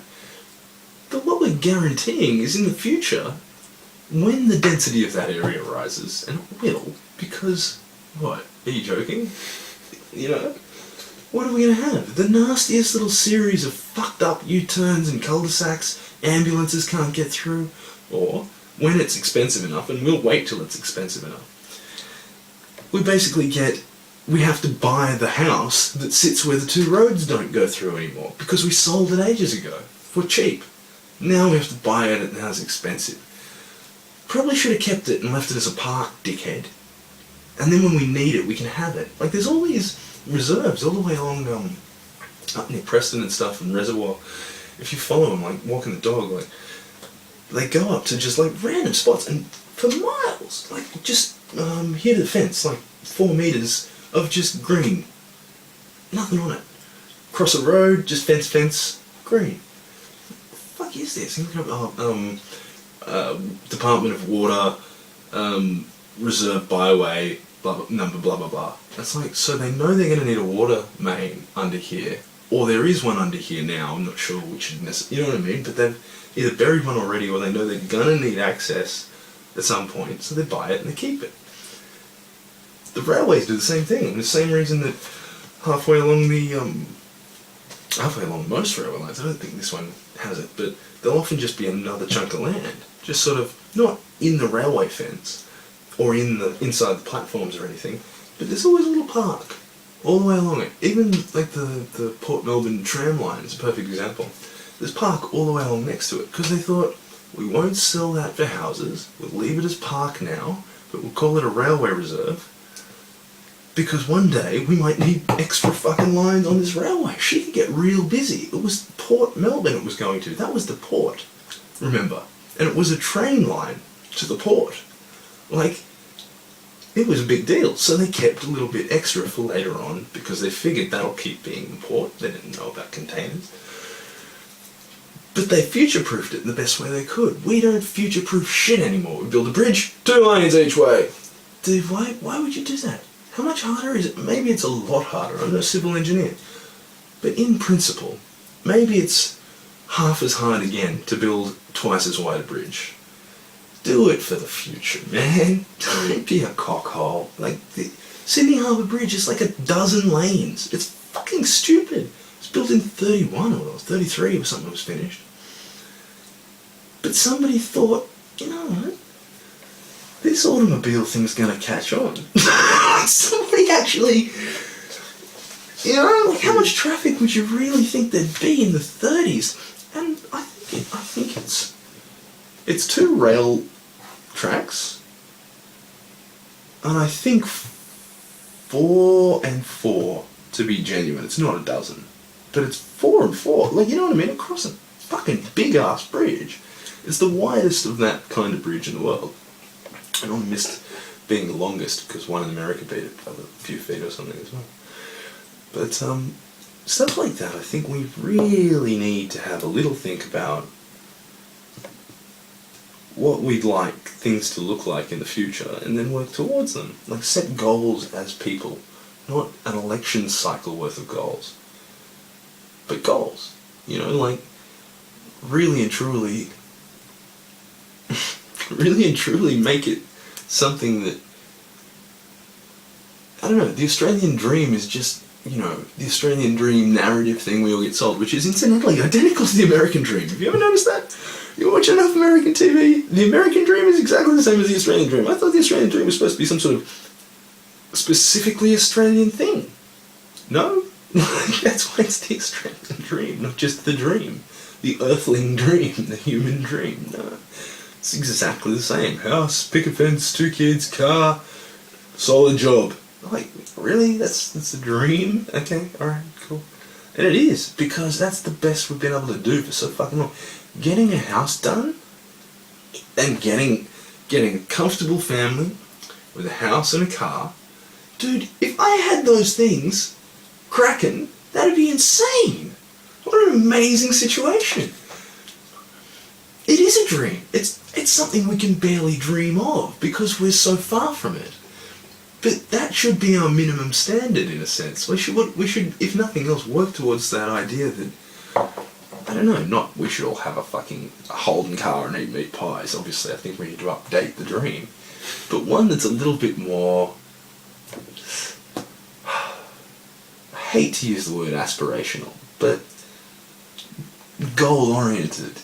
You know, like one that's a little bit more like, well, what do I want for my grandkids? Well, the very first thing I would say is I want to make sure they still have hot and cold running water and electricity running to their house. And I'd like that. Those are the first things. And obviously a house is included in that because I said electricity running to their house, so that's 4 things. Showers and toilets, man. Like, what the mark of a civilization? What did the Romans do? They brought water. There's one river, which is at the bottom of here. There's a nice little place here. Down here is where the bottom of this river sits. Why would we? Shit runs downhill. Revelation to all of you out there, apparently, in the fucking Paleolithic, that shit runs downhill. And the Romans could see it very clearly, that if you want to drink the water from this river, you can't shit in it too. Right? This is a really poor idea. You basically want to take clean water from over here, where there's heaps of clean mountain fucking water, run it straight down into the city, go get it. They didn't, or plumb it. There was some plumbing, but not a lot of people were still going and getting it. And then flush it into the downhill one with your shit. Well, don't flush it, but you know what I mean? Essentially, that's what we're doing. Like, I don't know, it's like excess water is everything. Like, and desalination is a shitty idea because of the brine it leaves behind, but I think we can solve this problem. You know, desalination has to be the way we do it. It has to be.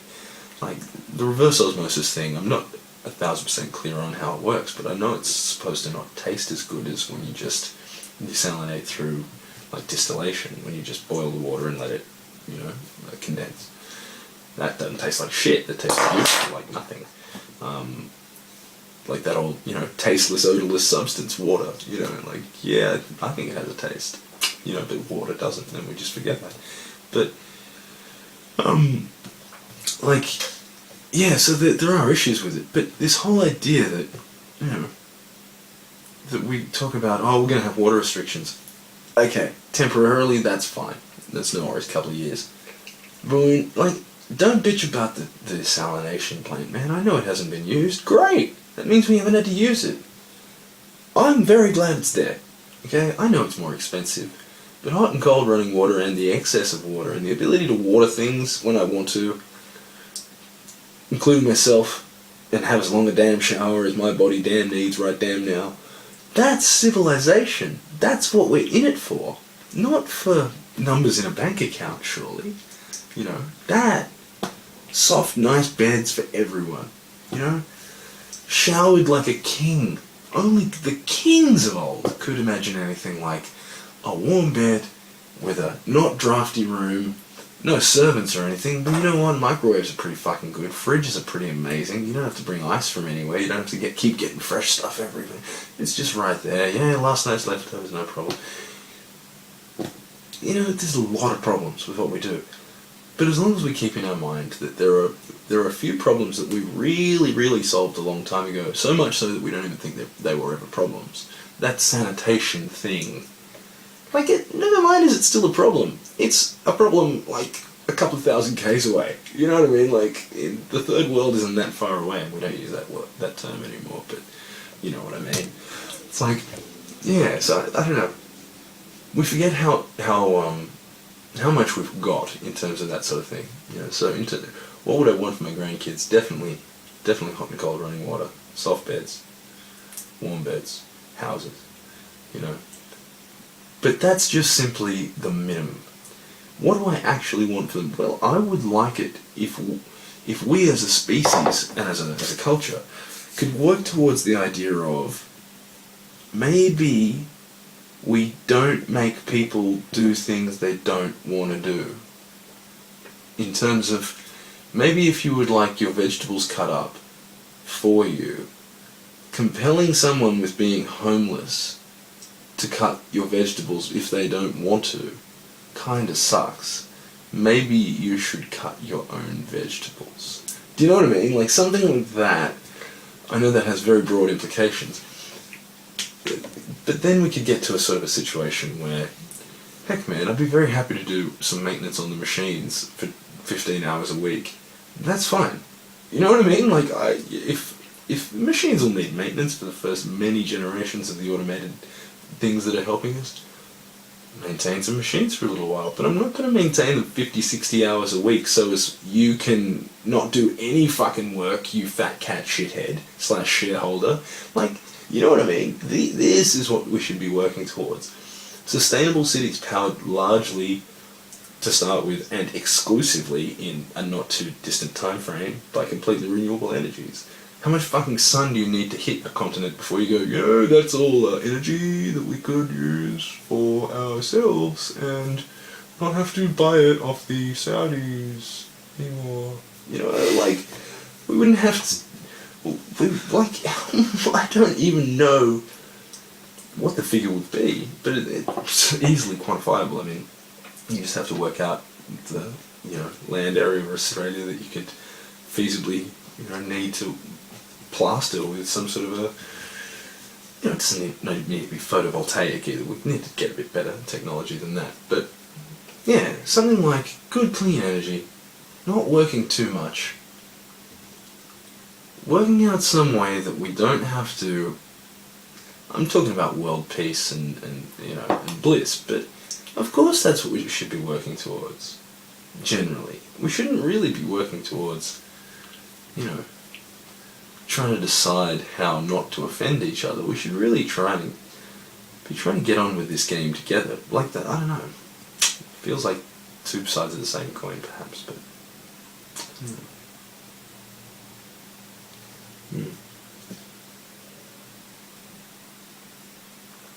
How you going?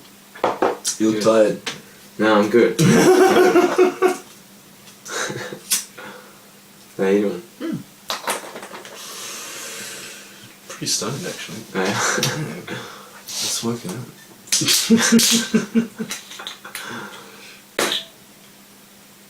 That was cool. That was a really awesome noise. Didn't expect it at all.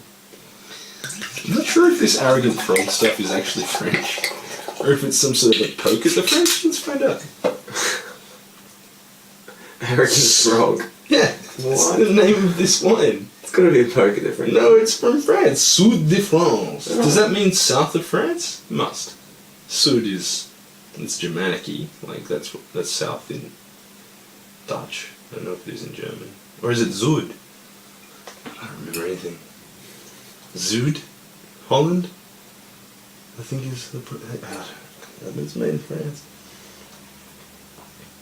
Product of fucking France. It's weird. I mean, that's like if we probably... Australians probably do sell the fucking bouncing kangaroo, the friendly kangaroo wine in America. I was reading the other day, California exports some absurd amount of wine. You ever had any American wine in your whole life? No, don't know. Never even heard of that. Like, I'm sure they do. It's a lovely climate there. I'm sure they grow whatever the fuck they want. Like between, like that whole thing, they've got a lot of little niche spots where a lot of latitudes you can, find things and grow there very happily. So I'm very surprised that. I'm sorry, what the hell are we talking about? I am very stoned.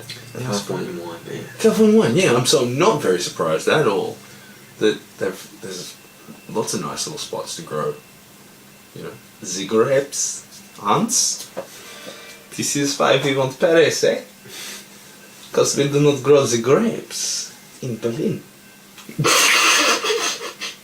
Making World War II all about wine. That's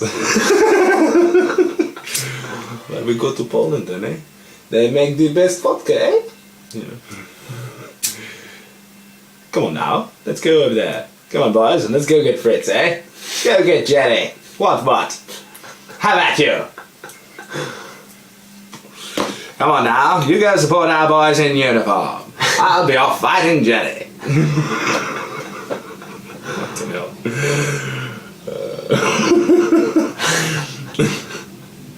Coming back to what we were saying, I mean, you don't see people... Dude, this is some fucking thing that's kind of horrible. Like, are we really at war? You know what I mean? How do we fight wars? Like, fucking, oh fuck, what was I gonna say? Oh, what did you say just before? What did I say before? This was gonna be good.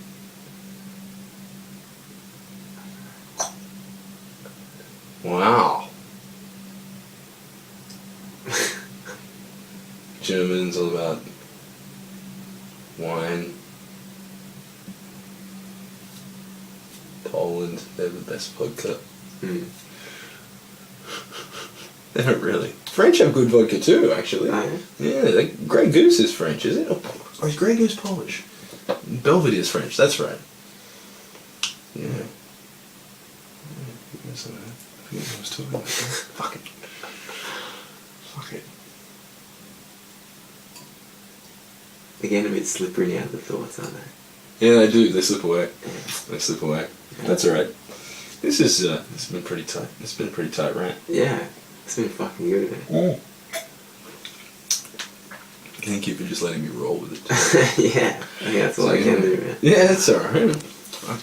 Like, it's a real challenge for me too, because I'm like really trying to keep up with where you're going. Yeah. And like, you'll say something that I've got some point of reference there, but I don't really know. Do ask me again. Like, if there's, like, now there's a pause as well. If you think of anything. Yeah. Well, like, but you know, dude, I was thinking of like listening to this conversation again, and then, yeah, right. And then I'm looking up the bits that I wasn't sure about, pausing it. Hell yeah, yeah. And checking, and then listening again. Yeah, that'd be awesome. And we can do like that'd be a good fodder for next one. Yeah. You know what I mean? Yeah. That's awesome. Yeah. And, yeah. Like, layering just to get me up a bit higher, so I can keep up a bit more.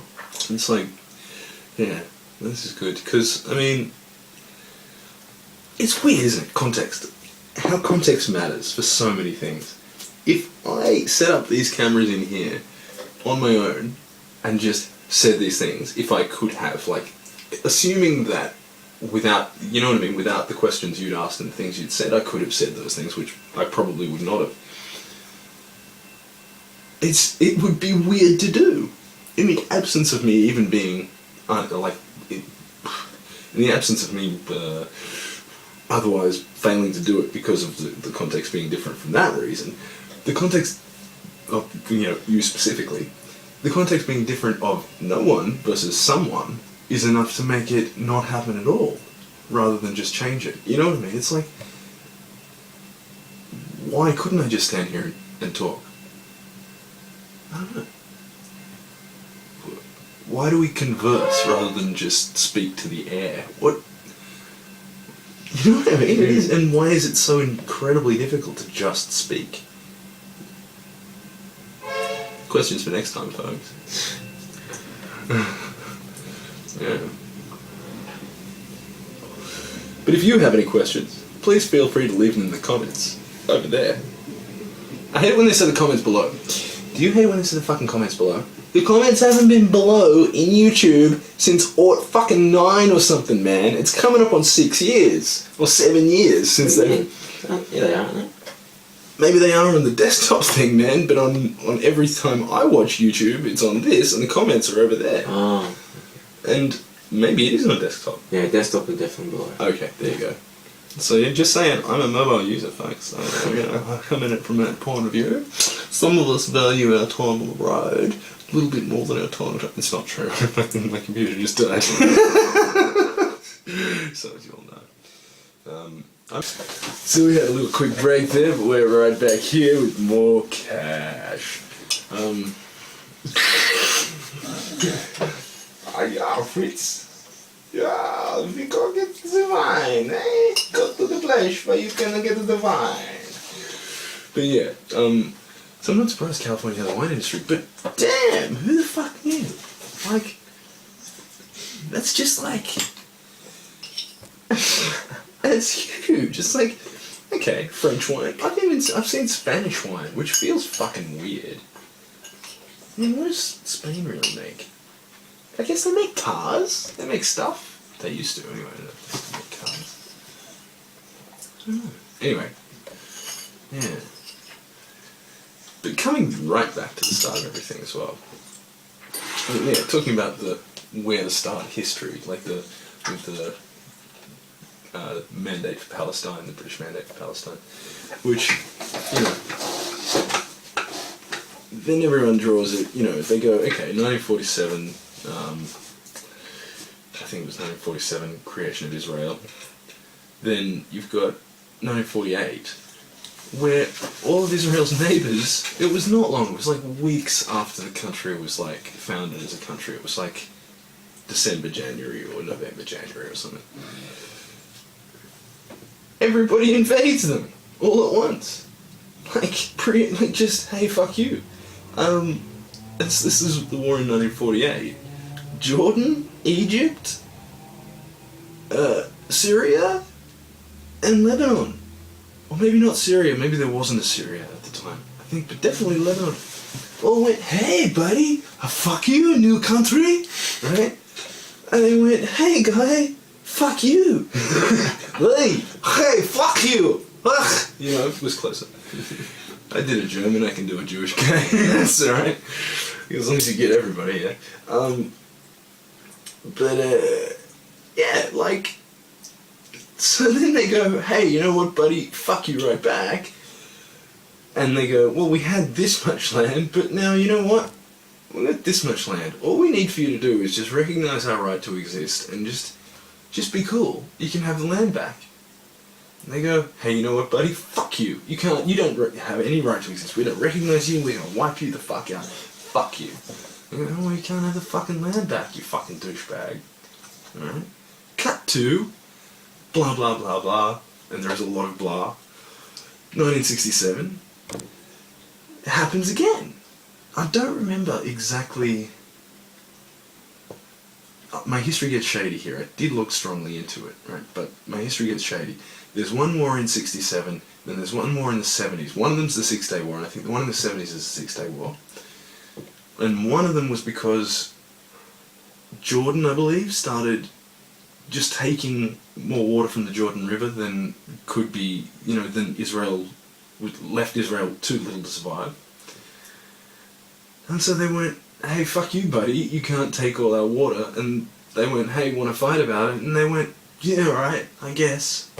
Like, they're not aggressors in the way that they're portrayed. And that's a really unfair thing that's been done to Israel in a sense. Like, and the way the views are polarized, you get these American right-wing views where it's all pro-Israel, and dude, it feels pro-Israel because they don't even hear the other side. I mean, I was pro-Palestine. I was pro-Palestine rallies in the early 21st century, you know, like in the 2000s. Fuck, man. I was like, yeah, that's fucked up. Yeah, man. You know, because it seems fucked up. You see the map, and it's like, oh, they keep taking land. What are they doing? Well, what do you think Japan and Korea are, if not occupied territories, in a sense? The Korean War, dude. We fought with the South Koreans, but then we kind of didn't leave, either. Like, there's still a massive US military presence in Seoul. And that's largely because the war hasn't ended either, and they want them there, so that's not too bad. But the better example is Germany and Japan. Like, I mean, they didn't sell Big Macs in Japan before fucking they beat them in a war. You know what I mean? Like, they would, you know, that was... Japan has been and essentially is an occupied country. They're allowed their own currency and, you know what I mean, all of these things, and obviously part of the settlement was they still have their own government, all these, you know, democratic country. But they wouldn't really do well trying to raise an army. I mean, that's all just changed quite lately because Japan's a better friend than China, and we wouldn't mind a few more wealthy countries on board, frankly, in terms of that whole fight. But we occupied them, or the United States occupied them for 60, 70 years, and it's not a choice. You know, the military base in Okinawa has like 20,000 fucking Marines in it. And an aircraft carrier, for fuck's sake. You know what I mean? Like, is stationed in that. It's one of the most overlooked things we talk about. Germany, man, not allowed to have an army, boys. We saw what you did with one last time, dickheads. You know what I mean? And it's not like, I don't know, we absolutely do go, okay, you're beaten, and we're going to keep an eye on you for a while. You're on parole for a little while, dickhead. You know what I mean? It's a really, it's a funny whole thing. And that, when Israel does it, is the worst thing in the world. Look, yeah, okay, we need to blockade your ports, because every time we don't, you bring in bombs. Like, please, like, what do you want? I know, okay, yes, we occupy the territory. Can you please still just say we have a right to exist at any point? You can start having territories back. That's not on the table anymore. Oh, they're all going to be hardline after Ariel Sharon and stuff got all fucking pretty. Fuck these guys, like, for a decade. And fair enough. Like my Jewish friend who sold me this good stuff here. Day after Paris, I said to him, "Oh, how you doing, man?" You know, it didn't even come up. Like, I didn't even think about it. But he went, "Oh, not too bad. A lot of friends in Paris, though." I said, "Fuck," you know, like, because he's only been in the country for not long. I don't know where he lived, but yeah, him and his like a couple of mates here seem to do a bit of a dot around. Like, they have lived in a couple of countries. Like, I've heard them talk about they were in the States together for a while and they were here together. So I don't know, you know what I mean? They'd have a lot of good contacts around the world, like friends around the world. Anyway, all he said to me was, like, he's Israeli. He's not just Jewish. He's from Israel. And he said, I said, man, maybe, hopefully, people will realise that this is not going to go away anytime soon now. And he just said, we tried to tell you. We tried to tell you this. I said, yeah, but you're at the pointy end of it. And he went, yeah, that's right. It's like, this whole thing of, you can't be in Jerusalem now without worrying about if someone's going to run over you for being Jewish. Like, it's absurd. It's like, the name of the place is Jerusalem. It means city of the Jews. Like, what do you want? How much fucking hell do you want? It was a Jewish city when it was founded. To my knowledge, or at least when it was named this, it was, a very Jewish city. It was then conquered by the Ottoman Turks. I think it was the Ottomans, or I believe it was the Ottomans.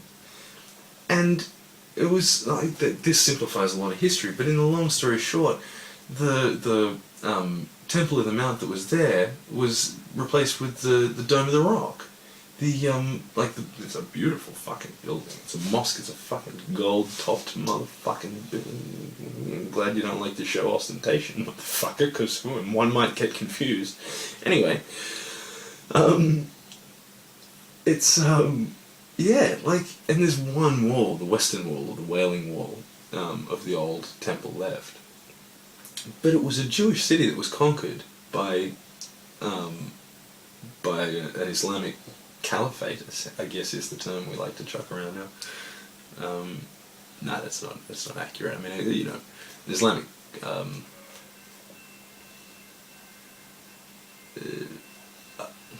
a colonial power whose religion was Islam, and I'll put it that way just so it's a lot less of a crazy divisive issue and to be accurate, because I mean, as much as they followed the teachings of Islam in that sense, there's a lot of things like the Turks, the Ottomans, and and the whole thing. I mean, a lot of the people we talk about, these were very diverse people over fucking centuries, so it's sort of very hard to classify. But my point being that they conquered that area, took it back, built a mosque, and then, I mean, it depends who you believe. Israelis will tell you that they bought the land and that they continue to buy these houses off of people, and that no, the courts they're not stealing anything. It's just that if these people admit that they sold to a Jew, they get shunned out of their community. Because you're not supposed to fucking sell to Jews, but they offer a good fucking price, so you do. So then you go, no, but they fucking stole it, they came with papers, and guys with guns, and they kicked us out on the street. And that's your story and you're sticking to it. And everybody knows that everyone's bullshitting in a sense, but to any outsiders, there's no way you can admit that. You know what I mean? It becomes an issue of face, apparently. There was a Louis Theroux documentary on the extreme Zionists of Israel, who, I remember, man, the first time I watched it, I was like, wow, these guys are crazy. And then the second time I watched it, I'm like, yeah, these guys are crazy, but I get where they're coming from. You know, I really do. I think they just, man, they've chosen the wrong spot to put it in. Madagascar. Fucking Iceland. I don't know. Somewhere else. I don't know. God gave it to them. You know, I got no issue with Israel. I just, you know my opinion on religion in general. It's like, it was revealed to you, really? That's why you're doing this? You get the root cause of why you're in this place? Come on, man. That's shitty. You know. That's it. I mean, I think I'm fairly certain there are more Jews in America than Israel. No. Israel's a nation of fucking 60 million people, 30 million people or something, isn't it? That can't be right. That can't be right. I heard that once, though. But that must be just straight up anti-Semitism. That's not right. What was it saying again? There are more Jews in America than Israel. Let's just look that up. More Jews in America than Israel. Israel.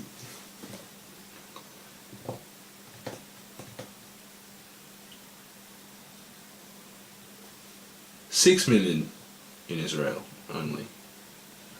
Jewish population by country is the Wikipedia article. Fucking love Wikipedia. Dude, man, I remember when it first came out. It's before it though, there was a website no one remembers. No one remembers. It talks about it called factindex.com. If you go there now, it's a totally different thing. But it was very Wikipedia-like. But it was like, didn't have quite the same breadth of articles, like God nowhere near. But it had some really interesting stuff and it was doing a good job, but Wikipedia just came and fucking kicked everyone's ass. It's amazing. Like, I remember reading Funkin' Wagnall's encyclopedia as a kid. From 64, I think. No, it must have been 70-something, because I remember my nan got him when my brother was a kid, and he was born in 68.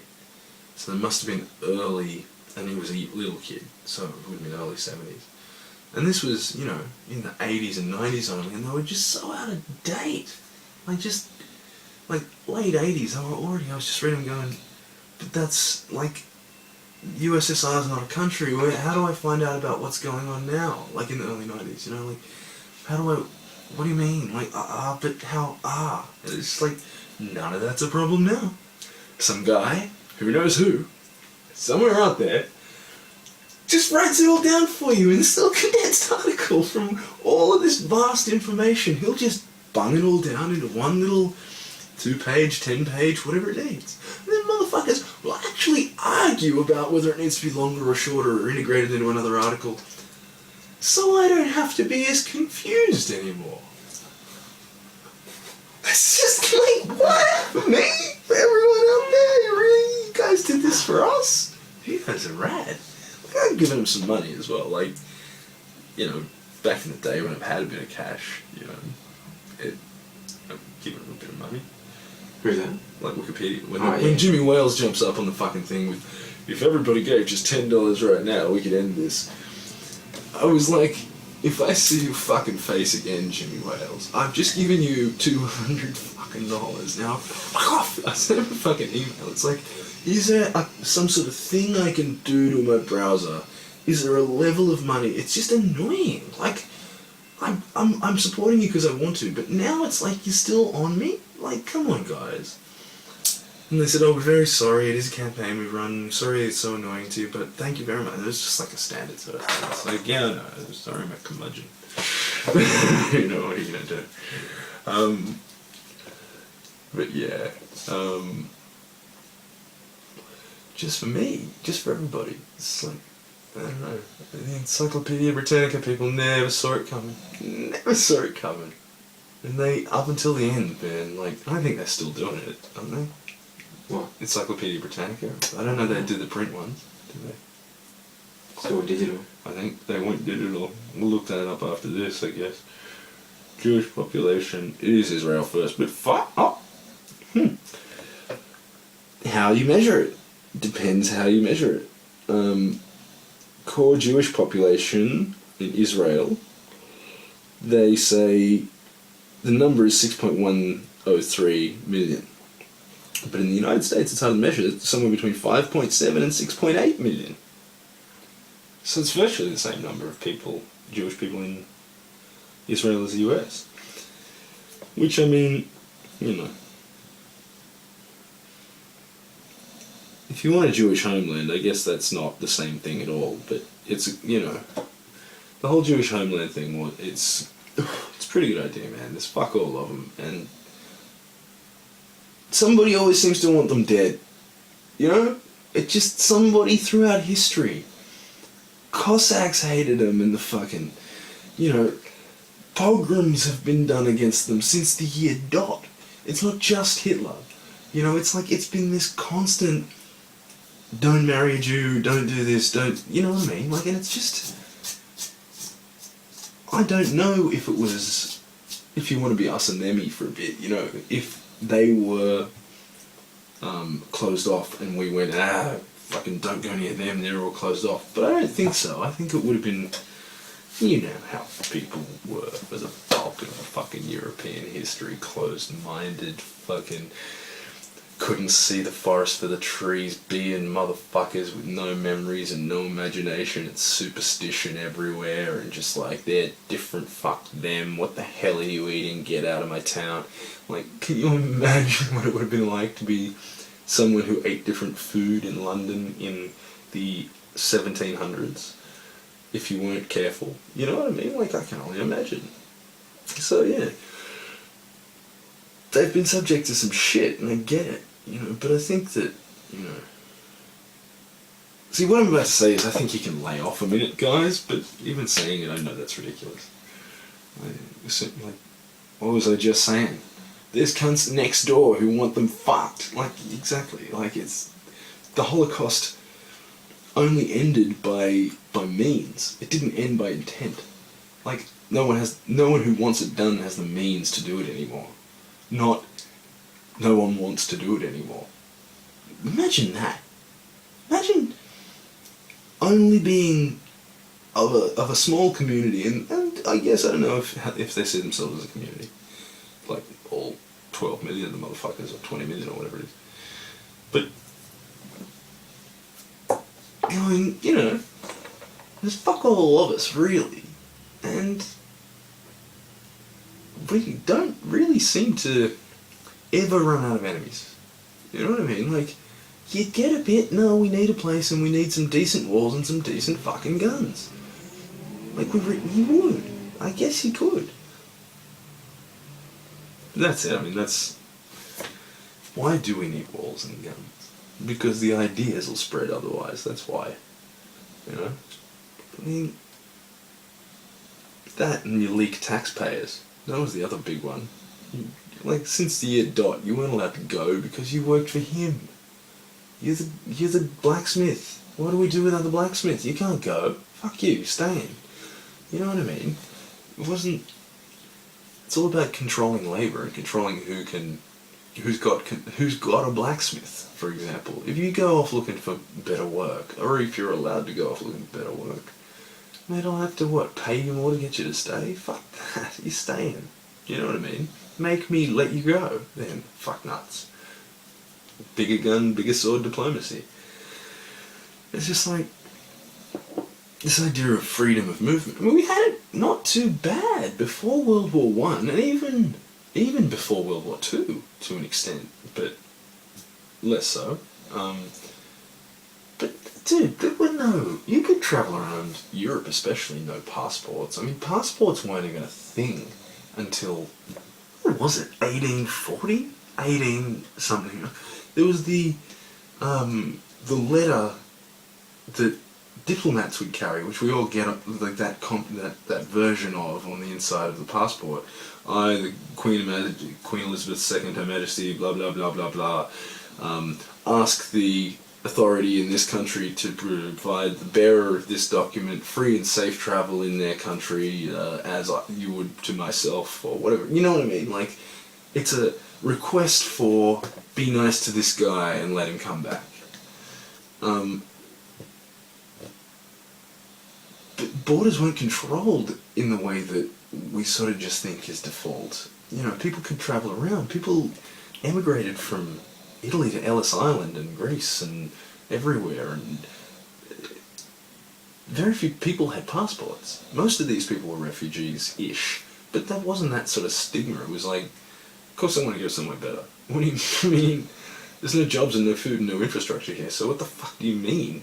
Yeah, I'm kind of a refugee. There was a war-ish. You know, there's always one, sort of, I guess, but yeah, I mean, you have plumbing. Does that mean you're a refugee? Sort of. I don't think economic refugee is a disparaging term. I mean, if you can't feed yourself to a reasonable level and you want to move somewhere where the fucking wages are better, you know, that's not a bad thing. Not a bad thing at all. You know, in terms of intent, equally you need to go, well, I don't know, the welfare state is great, but it can't really coexist with open borders. The two don't really necessarily work, because you just sort of show up at wherever the, you know, easiest welfare / best pay is / best economy, and then you kind of ruin that by bringing labour prices down. That's sort of what is being seen in London at the moment. Like, a lot of dudes are out of work because anyone can work anywhere in the EU, and dudes in Poland, man, a builder in Poland gets how much money a week? You know, and that guy comes to London and he's on, you know, 700 quid a week. That's like, he spends 400 and sends 300 quid back, which is fucking heaps for the rest of his family to live on. You know what I mean? Because nothing costs much in Poland either, because no one's got any money. So of course it makes sense. But then nobody over here has got any money to live at the high cost that they're used to having to live at. So it's either we can have one world market with one world currency, where rice costs what a fucking bag of rice costs the world goddamn over, and anyone can work anywhere. Which I wouldn't mind that. What's the problem there? Well, because I want to be able to tax at this rate, and I want to be able to do this, and we like the death penalty here, thank you very much, and no, well, we won't have any death penalties here. You know what I mean? That's why we can't play nice, because we haven't agreed yet. And we just need to talk it out, bro. You know, let's talk it out. Can we not talk it out? No, you're not even allowed to talk it out. That's the problem. This is why I'm always trying to... why I don't pull punches with religion and stuff as well. It's like, you won't talk it out. We have differences of opinion. Can we use reason, please? Nope. Nope. I told you it's in this book. What more can I tell you? Well, you need to tell me a bit more. We're trying to talk it out, bro. We're trying to figure out how... we're trying to have a fucking civilization here, Caligula. Like, get there. I don't know. I'd be happy for rules to change. Like, if you couldn't... if, let's say, we somehow came to a compromise that chicks had to have their hair covered, but fuck that. We make the compromise that everybody has to have their hair covered. Alright? If you're going to stop blowing everybody up, I could maybe live with that if we could all then stop the board. You know what I mean? If that was one sort of compromise. If that was the sort of levels of morality compromise. But the problem is it'll re-fragment if we let it. Like, I don't know. I've always kind of looked forward to this idea of a globally connected population who are all a light shade of brown and speak a version of Esperanto or some other international language. You know what I mean? Like, some constructed international language where we all sort of, yeah, well, you know, 4,400 generations back, my family used to live on this one island, and this other island, and this other island, and this other island, and just, well, pretty much everyone on Earth, really, when the great gene mix-up of 2904. You know what I mean? Like, I don't know. We keep travelling around and fucking each other. It's almost inevitable. You know, we have these free trade agreements, but, I mean, they're almost free insemination agreements, in a sense. I mean, like, you come to a different country and you meet somebody. You might even just meet someone from your own country or community, but a different person probably than you would have met. I mean, arranged marriages and whatnot aside. Point being that it is a great shuffler. I mean, this is just this great, what does an Australian look like now? Great.